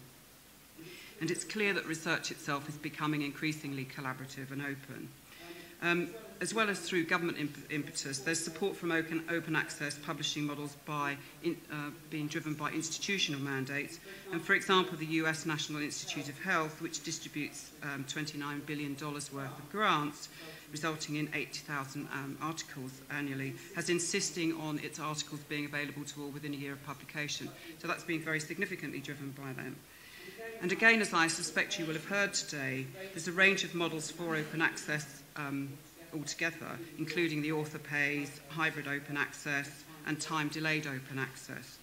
And assuming that open access will exist in all of those forms, a core role for academic libraries will be to make sure of access rights and permissions for use. And that will be more critical as in this collaborative and open access world. As a further trend, it's likely that things like blogs and wikis, which of course are sort of two-way forms of direction, will break down this role of creator, editor and peer reviewer, and that just started to come up in the last section with the questions about peer review. And there'll be perhaps lead to scientific articles, potentially even monographs, being released in a state of constant beta testing. So things won't be in a final form, they'll be released in pre-print, if you like, using a sort of old term, again and again. And what are the issues here around rights and version control? They will be very important. So those sorts of things are being enabled by Creative Commons and the open source software movement. And a couple of things here which we're involved in particular. We've just started working with the CLOSA, which is the Cohort and Longitudinal Studies Enhancement Resource. And what's interesting about that is looking at harmonising resources across the 9, at the moment, longitudinal cohort studies. And so they're looking at harmonisation of data, harmonisation of things like impact, which I'll come on to in a second. And that's, again, interdisciplinary because it's working across ESRC and MRC. And one of the things that we've found with that is that even on something like impact, there are very different interpretations of what this means. And I think related to open access, there will be very different interpretations of what things mean. So getting some kind of harmonised idea of it all, definition will be important. We're also working on the ODIN project, and this is where also the acronyms come into play, which is the ORCID and DataCite Interoperability Network. This is a 2-year project that we're involved in that's funded under the European Commission FP7 Coordination and Action Programme. And here, this is working with ORCID, which is Open Researcher and Contributor Identification Initiative, and the DataCite Consortium, which is about digital object identifiers for data. So that's actually trying to get researchers to identify themselves so they're always consistently identifiable, because you might be J England, Jude England, occasionally Judith England, and I will be defined in lots of different ways. So the idea of the identifier is that you will always be consistently identified. And then DataCite, the digital object identifiers, enables the usage of data to be tracked, so the identifier sticks with the data.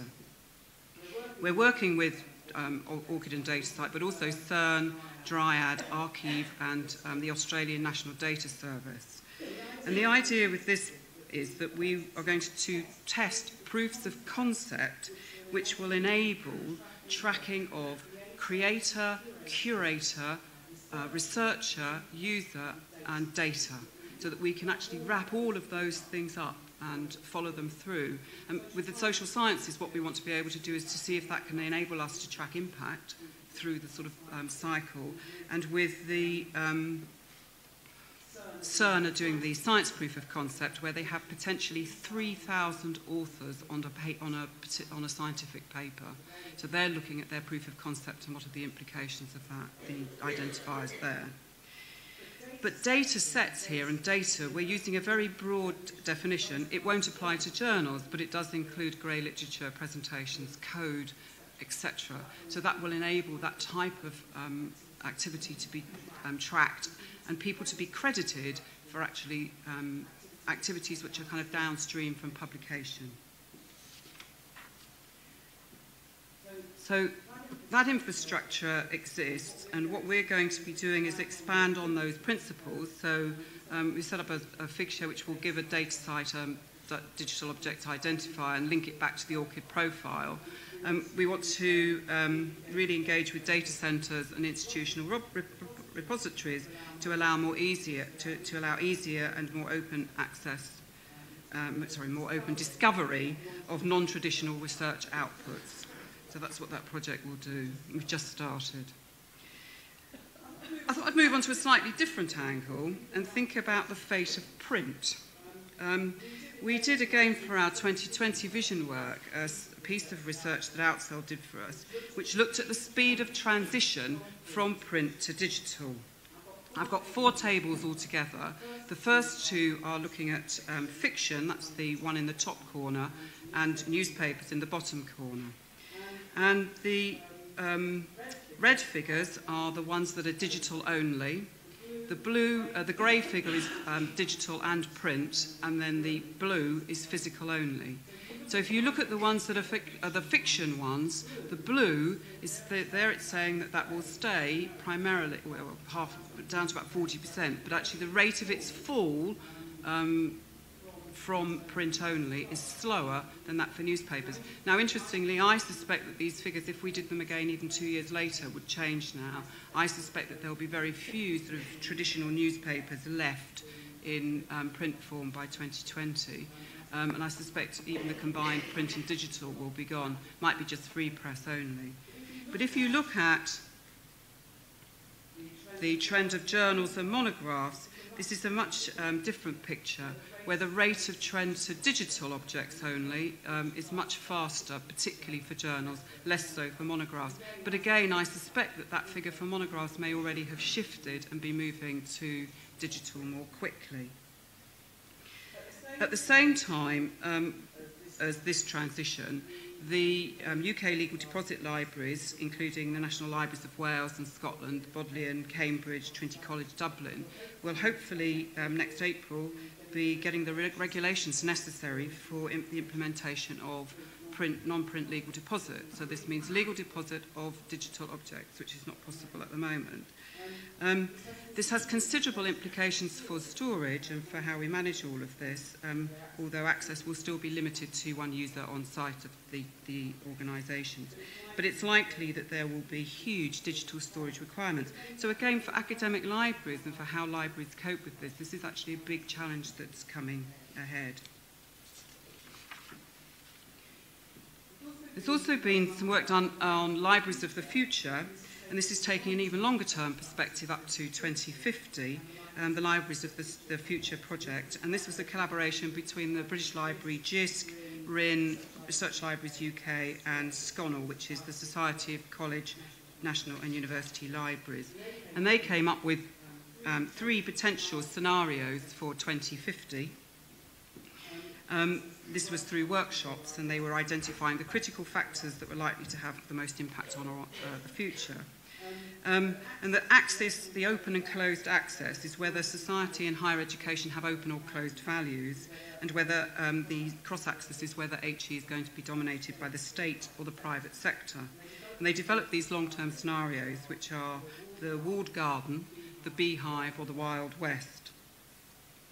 And the beehive is where all is ordered to ensure the common good of the community, a world where society and higher education have open values, the state's the primary funder and controller of higher education, and the overriding aim of the beehive is the production of a skilled workforce.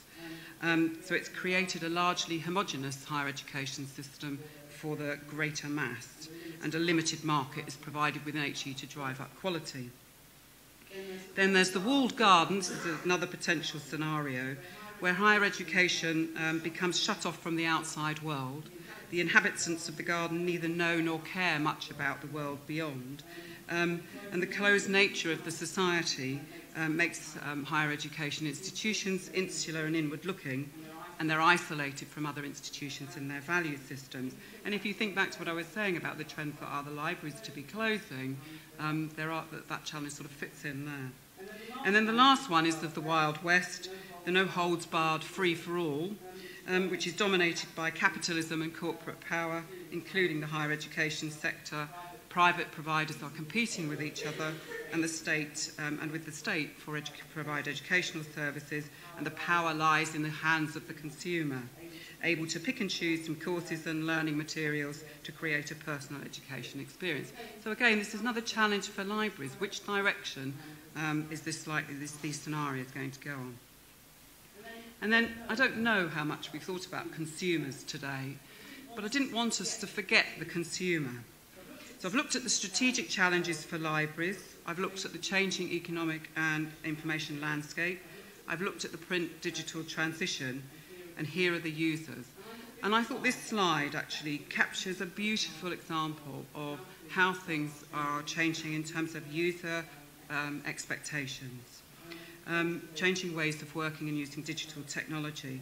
And this shows the way that one young woman received her birthday wishes, and it doesn't mention birthday cards. Not even her mum appears to have sent her a birthday card. Now, she is a self-confessed geek, but it's all social media. And the big blue peak in the middle is Facebook. There's email, there's SMS, there's Twitter, there's instant messenger, and there are phone calls. And this is actually from 2009. So again, this will have changed over this 3-year period, and I would think even more so. But she does go out in person at the end of the day, which I was rather comforted by. They still all met in the pub at the end of the day. But again, it's this expectation about where content will be, how it will be accessed, how you will be able to find it, that is absolutely critical here.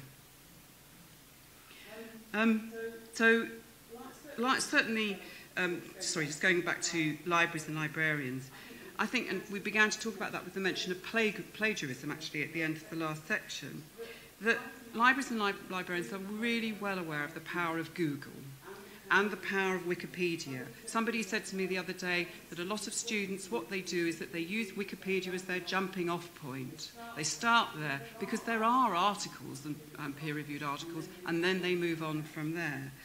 So it's about instant search and find. So it seems to me this is one of the things that we kind of need to get used to. This is how people will be working. It's how they're working already. So it's very important to mention that. But also the joy of born digital content and digitised content is it's enabling research that would never have been able to be done before. So if you think about something like the library, which is now involved in the mass digitisation of British newspapers, we've digitised nearly 6 million pages. That's over 200 titles. The plan is for 40 million in 10 years. And if you think about the text mining you can do on that you would not have been able to do if you think about it, you wouldn't have probably done 100 years to get through that, some of the work that you would have been able to, you're able to do now through text mining. So huge changes in practice. So to sum up the world in 2020, technology in a constant state of beta, digital natives will be enjoying wider access to online content in all its formats. They'll demand it and they'll demand the tools to use it. And that is actually, not an aside, but another challenge for the academic library is what tools are they going to design to enable really good use of all this content. Huge amounts, though, of legacy content will still be undigitised. So we'll still have a job to do to get across the fact that there is lots of content that isn't immediately available. All day today has been about the business models underpinning scholarly publishing, and obviously they will change dramatically, and more teaching and learning will take place virtually. And I think the emphasis will become one of connecting users with knowledge, connecting users with content wherever it is. So I suspect the walls of the beehive will be permeable. They will not be, the walled garden will be unlikely. We're just moving slightly out onto open access more generally. I've a couple of reports that we've found. One on the access to research and technical information in Denmark, and I'm just using this by way of illustration. This report was published in 2011, and it brings another perspective to the debate. It's a small piece of research that draws out information behaviour issues and themes, and it looked at access to and use of research among knowledge-based small and medium-sized enterprises in Denmark. And this found that the most important information sources, and this is small and medium-sized enterprises, we're not talking about students, we're not talking about researchers, were research articles, scientific technical information about scientific technical paper standards, and technical and market information. But more than 2/3 of them had difficulties accessing market research reports. They're not in the right place, they don't go to libraries, and often there are embargoes on the material. And 62% found it difficult to get hold of technical reports from government agencies. So again, the stuff might be out there, but it's difficult to find.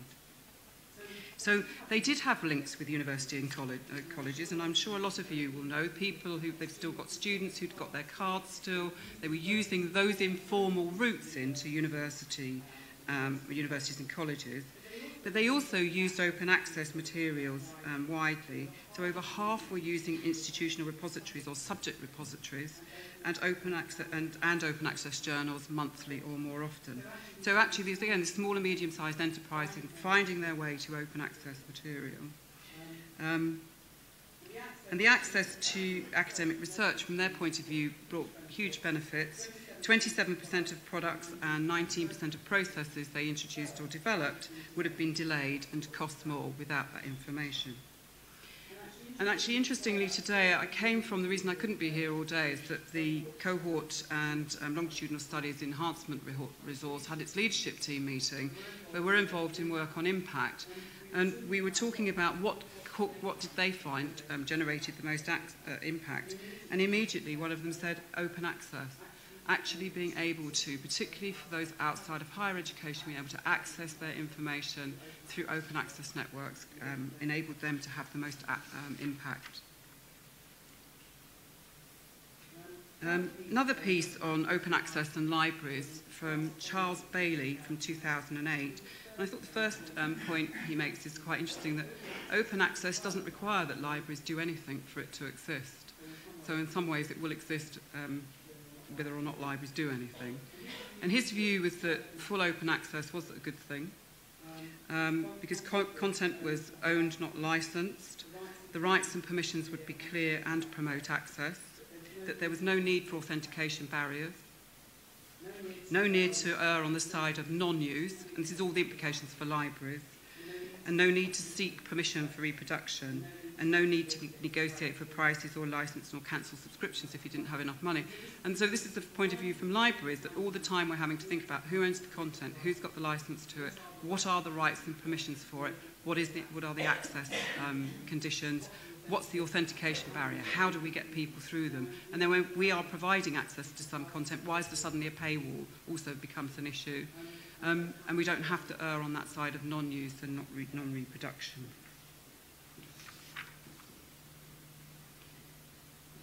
Then the last piece of information I wanted to pull out was that in April this year, we were involved in a group which had 14 senior librarians and industry experts. It was brought together by Sage Publishing. And that was about discussing the role of the library, the academic library, in an open access future. And that included participants from the UK, the US, and the Middle East. So quite a wide range of institutions. And the aim was to have this international perspective on open access and identify the support and skills that would be required for librarians in an open access future. This took place before the Finch Report was published, but there was no doubt amongst this group of experts that the proportion of articles published by open access would increase, though it was felt that the scale of the shift would depend on national and international policy directions and would vary between subjects. I'm not sure whether that's come up today, but certainly it was thought that the policy and practice drivers would be greater in STM than in arts and humanities and social sciences. But one of the things that the group stressed, which I think I've been at pains to point out, is that the importance of discoverability of open access as to its usefulness. So you have to be able to find it for it to be useful, and that's really significant. It was also, the group felt, they felt that the attitudes and awareness of researchers could be key to development, and I don't know again whether that came up in the earlier sessions. The group felt that researchers were still quite mistrustful and didn't really understand what open access meant, what the implications were. They were inclined that there was a view that it was potentially vanity publishing if the author paid, and that they would be potentially reluctant to comply unless it was a funder requirement and the benefits were very strongly communicated. And it was felt that this could be a role for libraries to get involved in. As I indicated earlier, we are already in this open access world where researchers expect to be able to access material freely and easily. And as I said, that's why one of the participants drew out the fact that Wikipedia was used as this jumping issue point. So one of the issues looking ahead the group stressed was, particularly if there's a green and a gold world combined, is actually to be making absolutely sure that the access conditions are transparent, and that will be a very important function of librarians. But it was also felt, obviously, that open access was an opportunity to move beyond the institutional walls. Then there was some discussion on the impact of library budgets within the group, which, as I've been described, have been hard hit due to the spending review, the changes in funding arrangements for higher education, and local efficiency savings, exchange rates, and so on. There was some consensus that the move to open access and the shift from institution pays to author pays could actually impact the balance of funding and costs, but possibly with more research productive institutions and nations bearing a higher proportion of the costs. And it was thought that library budgets could reduce as a result, but that again would vary by country and institution. Some already a top slice to fund provision, and it might be harder to budget for subscriptions where there are uncertainty around researchers' publishing plans. There was quite a long discussion about how libraries might be involved in the management of open access spending for article processing charges and repository, but the jury was out, no conclusion was reached. In the word of one participant, I suspect there is still a lot of discussion to be had about whose job that is within universities, and it might well be part of the library's job, or it might turn out not to be. So I think the jury was well and truly out there. But another participant noted that with gold open access, only the people whose papers are accepted pay, so the most successful authors will pay more. The group also looked at management of metadata, which is a subject dear to librarians' hearts, but actually about how critical that would be for the discoverability of resources, especially, as I've said, for green and non-gold material. Digital rights management will be increasingly important, metadata management and the preservation also likely on a web scale rather than an institutional scale, so bringing in another dimension. So discoverability and accessibility at the heart of the thing for librarians. But there was a conclusion that the information professional, in a way, would be the library of the future. So it's not so much the institutions that are going to be key, but the actual librarians, the information professionals themselves, managing this landscape, this complex landscape. I'm nearly concluded. What are the implications then?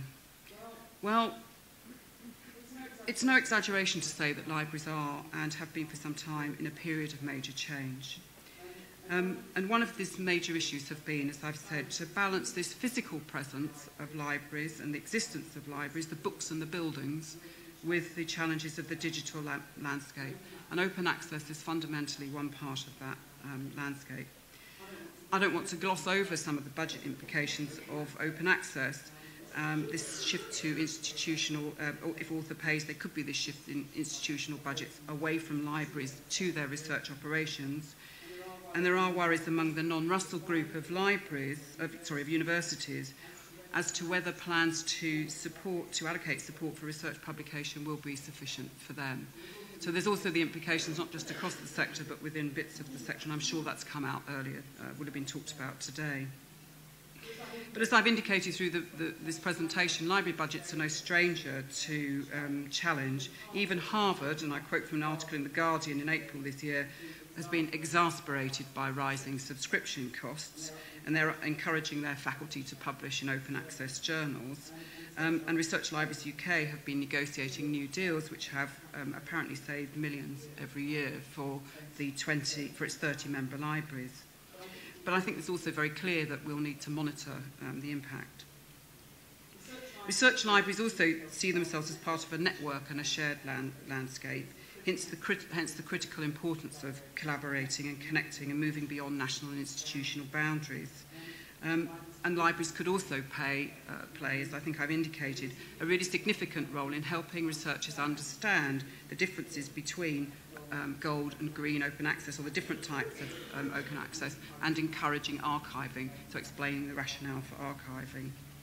So looking ahead, discoverability, usability, good metadata, appropriate rights management will be central, and libraries will be key in the creation of this discovery, usability and access, as well as building, curating and sustaining digital repositories.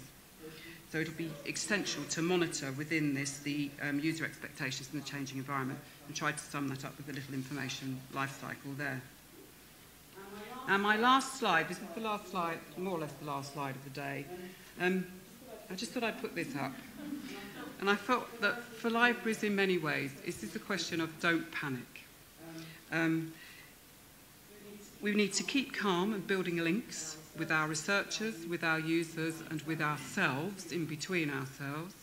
We need to keep calm and carry on shopping. So whatever happens to our acquisitions budgets, we don't give up shopping or finding things. We need to keep on educating the users, researchers, teachers, dare I say, but all of those, we need to keep educating, particularly around this digital rights management. What's possible, what's not possible, and what all the implications are. We need to encourage people to keep calm and continue reading. I probably should have said about keeping calm and weeding a bit earlier, because that goes with the UK Research Reserve. But fundamentally, we need to all keep calm and ask a librarian. And that's me. Thank you for listening. Thank you for your attention at the end of the day. You've probably had a long day with a lot of people talking. Next week, just a little plug for the BL. We're actually looking at impact in social science next week, and launching a resource on social welfare policy and practice. And actually the latter resource is one where we are collecting born digital publications and making them available to researchers, policy people, but particularly people involved in practice in that sector, free as a one-stop shop. So that's that resource. So that's, I think I shall say thank you. And questions?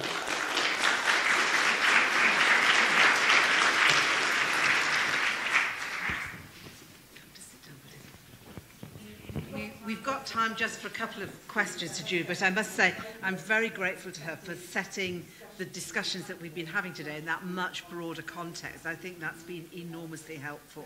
Thank you very much. Who would like to ask a question? Yep. Okay. Yeah, right.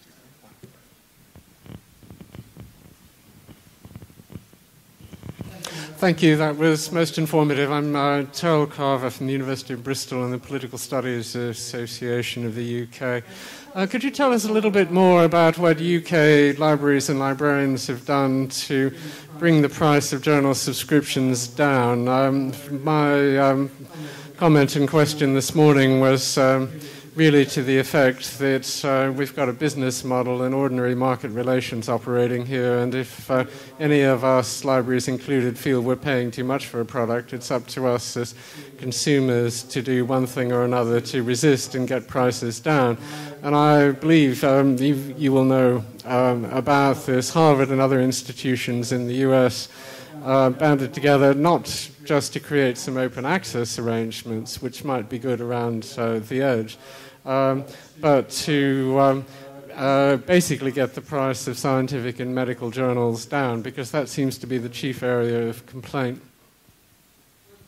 I think one of the key things has been some of the big collaborative deals that have been negotiated. So as I said, in terms of research libraries in the UK, looking at the major publishers and doing deals that would appeal to a whole group, apply to a whole group of libraries. And similarly, JISC also negotiates actually on behalf of university libraries.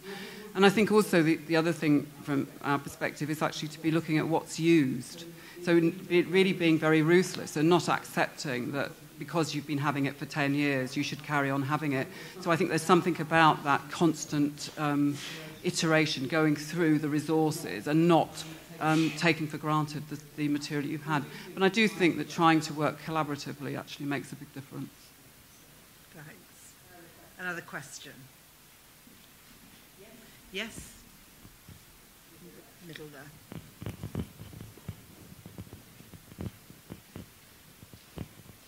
I'm Jackie Holloway. I'm the chair of the British Academy of Management, and I don't think this point has been made before yet, but forgive me if I've missed it. I was really glad to see public libraries brought into the latest presentation and mentioned a few times before, because that's one route for doing an awful lot of things, and we lose them at our peril, but also public libraries in the UK have often been way ahead of a lot of other institutions giving access through the web, through publicly provided terminals and so on. So that's one physical route to complement all the things we've been talking about. But I think my other concern, and it's a fairly fundamental one about the whole interpretation of open access, is that there's not much point, and I think this is Ozzy's point as well to some extent, making it possible for people to obtain outputs which were provided and produced for very different purposes than the greater involvement and engagement of members of the public. There are some members of the public who would be, I'm sure, more than happy to read academic journal articles, but most of the things we could do to widen access to shared knowledge and also to return something to the community that has contributed to the cost is to actually produce different sorts of outputs which are genuinely accessible. I think that's an interesting observation, which I see lots of heads nodding around and other people not so sure, but I don't know whether you want to say anything about that. You don't really have to. I think it does raise an issue about things like blogs and actually encouraging researchers to publish through those sorts of routes and the more informal channels, particularly through social media, because that does make their research more accessible to a wider group. And within the closer framework, one of the things which is the cohort and longitudinal studies work that we'll be doing, one of the things there is we've been looking on the impact side specifically at what these studies will do to engage their users or their subjects. I don't really like using that word, but the people who are involved in those studies, who are parts of the cohort, but also then out to the wider public about how the research that they do can be made more accessible. And I think it's a really important, actually, good point to make, that it is very difficult sometimes to understand academic output. I may say so. Okay, well, one more question and then we'll draw to a close. Yes? Oh, you've asked, now, I know that you've asked one question before, so is there anybody else who hasn't had a question? And you've asked one before. Is there anybody? Okay. Right. Okay. And not to land the British Library in it at all, but I think there is something actually very fundamental there in respect of the Finch Report and the recommendations, is that there is an assumption, and you focus very much on journal articles, scholarly journal articles, but those are, as Jude has hinted, and I'm sure people are aware, actually quite inaccessible to the majority of small, medium enterprises that BIS might be targeting, and also to the general public. And I think there's actually scope in the more public consultation that our colleagues were referring to, and indeed for the Academy themselves, to think about actually the way that articles are written, and that perhaps the thing that should be made more publicly available with appropriate copyright, to answer Ozzy's point, is a kind of plain English research summary, some of which are written for the research councils anyway, as part of their requirements, and perhaps that would actually meet the need and might be a way round, not undermining the journal articles model, but at the same time making research more widely available. So not to throw a spanner into the works, but I think there is potential to have a conversation about that. Okay, well, I've just spotted somebody who hasn't asked the question yet, so the absolutely final one behind you. Thank you. I'm David Simon and a member of the Academy, but I'm also chair of the Journal of Southern African Studies and associated with several other journals, many of whose authors and readers are based not just outside the UK, but in very poor parts of the world. And we've heard already today in different sessions about elements of inequality that the transition, if indeed it is a transition rather than a permanent and incomplete process, will throw up in the UK between higher education institutions, categories of libraries, categories of researchers, waged, unwaged, independent, employed, and so on. But we face very real challenges. It's a matter of scale in part. These decisions, the funders, HEFCE, RC UK, and the others, are working within a geographical remit of the UK, and fair enough. But many of the journals, many of our joint research projects, and so on, involve people under different situations. And the gold access, if one went exclusively to that, would exclude them completely in terms of affordability. Green access might enable them to go, or rather a hybrid model might enable such people to publish under the green model. But there are still very real concerns, for instance, that that would create a two-tier system whereby people who could afford gold would have their work globally disseminated and instantly available, whereas those who go green are a kind of second-class citizen. Of course, there are restrictions already under the current systems in terms of affordability, even access to broadband and other bandwidth on the internet to access electronic as opposed to paper outputs. And these issues don't go away. So we'll have to work with publishers to find new ways around. But I would just like slightly greater recognition that on a global scale, and thinking in those sorts of terms, the issues are much more complex, much more intractable, and certainly not going to be part of a sort of 5-year transition, which seems to be the time horizon that the British government is thinking about in terms of transitional funding mechanisms. Thanks very much. I'm happy to make a comment on that myself, and then I'll turn to Jude if I may. We absolutely did consider those issues. They're very important in our working group. And in fact, I was invited but wasn't able to go to a meeting in South Africa about this, but my colleague Michael Jubb went in my place, so I know I know something of what was discussed. And actually, there's quite a lot of enthusiasm, I think, for looking afresh, if you like, at the sort of issues that we raised in our working group in a different context. You can argue it both ways round. At the moment, universities or researchers in countries which are less well funded than we are currently can't afford to buy the subscription journals. So I guess that I'm not alone in this room. From time to time, getting email contact from individual researchers in a country which doesn't have well-funded universities, asking me to provide links or even an emailed copy of something that I've written because they can't afford to buy it in their university. So the Gold Open Access model does actually give opportunities for people to get access to material which currently they don't have. So there's a plus point from that point of view. In terms of the of submitting and having accepted articles for publication and then paying the APCs, of course that's a potential issue. As things stand at the moment, a number of open access journals make sure that they have the ability to waive fees for authors whose articles are accepted but who come from poorly funded countries. So yeah, there are various ways around this, but it's a very important issue, and I'm glad you raised it because it hasn't come up before. Yeah, Jude. Okay. Well, I'm going to close the meeting at that point. Thank you very much to all of you for attending, and particularly to our speakers. I'm not going to make another speech myself, but simply to say that I think it's been a very, very valuable day, and I hope that tomorrow is equally valuable. And just to remind you that the report that was produced under my name is not actually called the Finch Report. It's called Accessibility, Sustainability, Excellence. And those 3 pillars are the ones that I want to hang on to.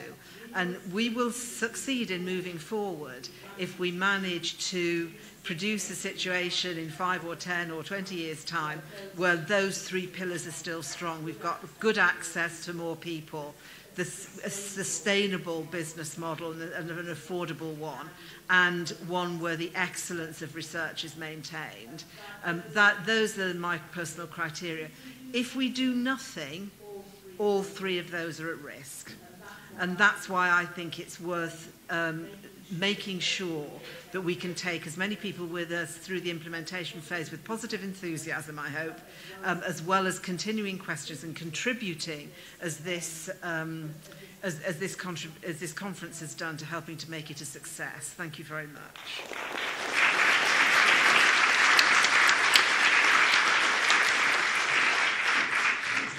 Many of you are coming back tomorrow. Please do bring your packs with you.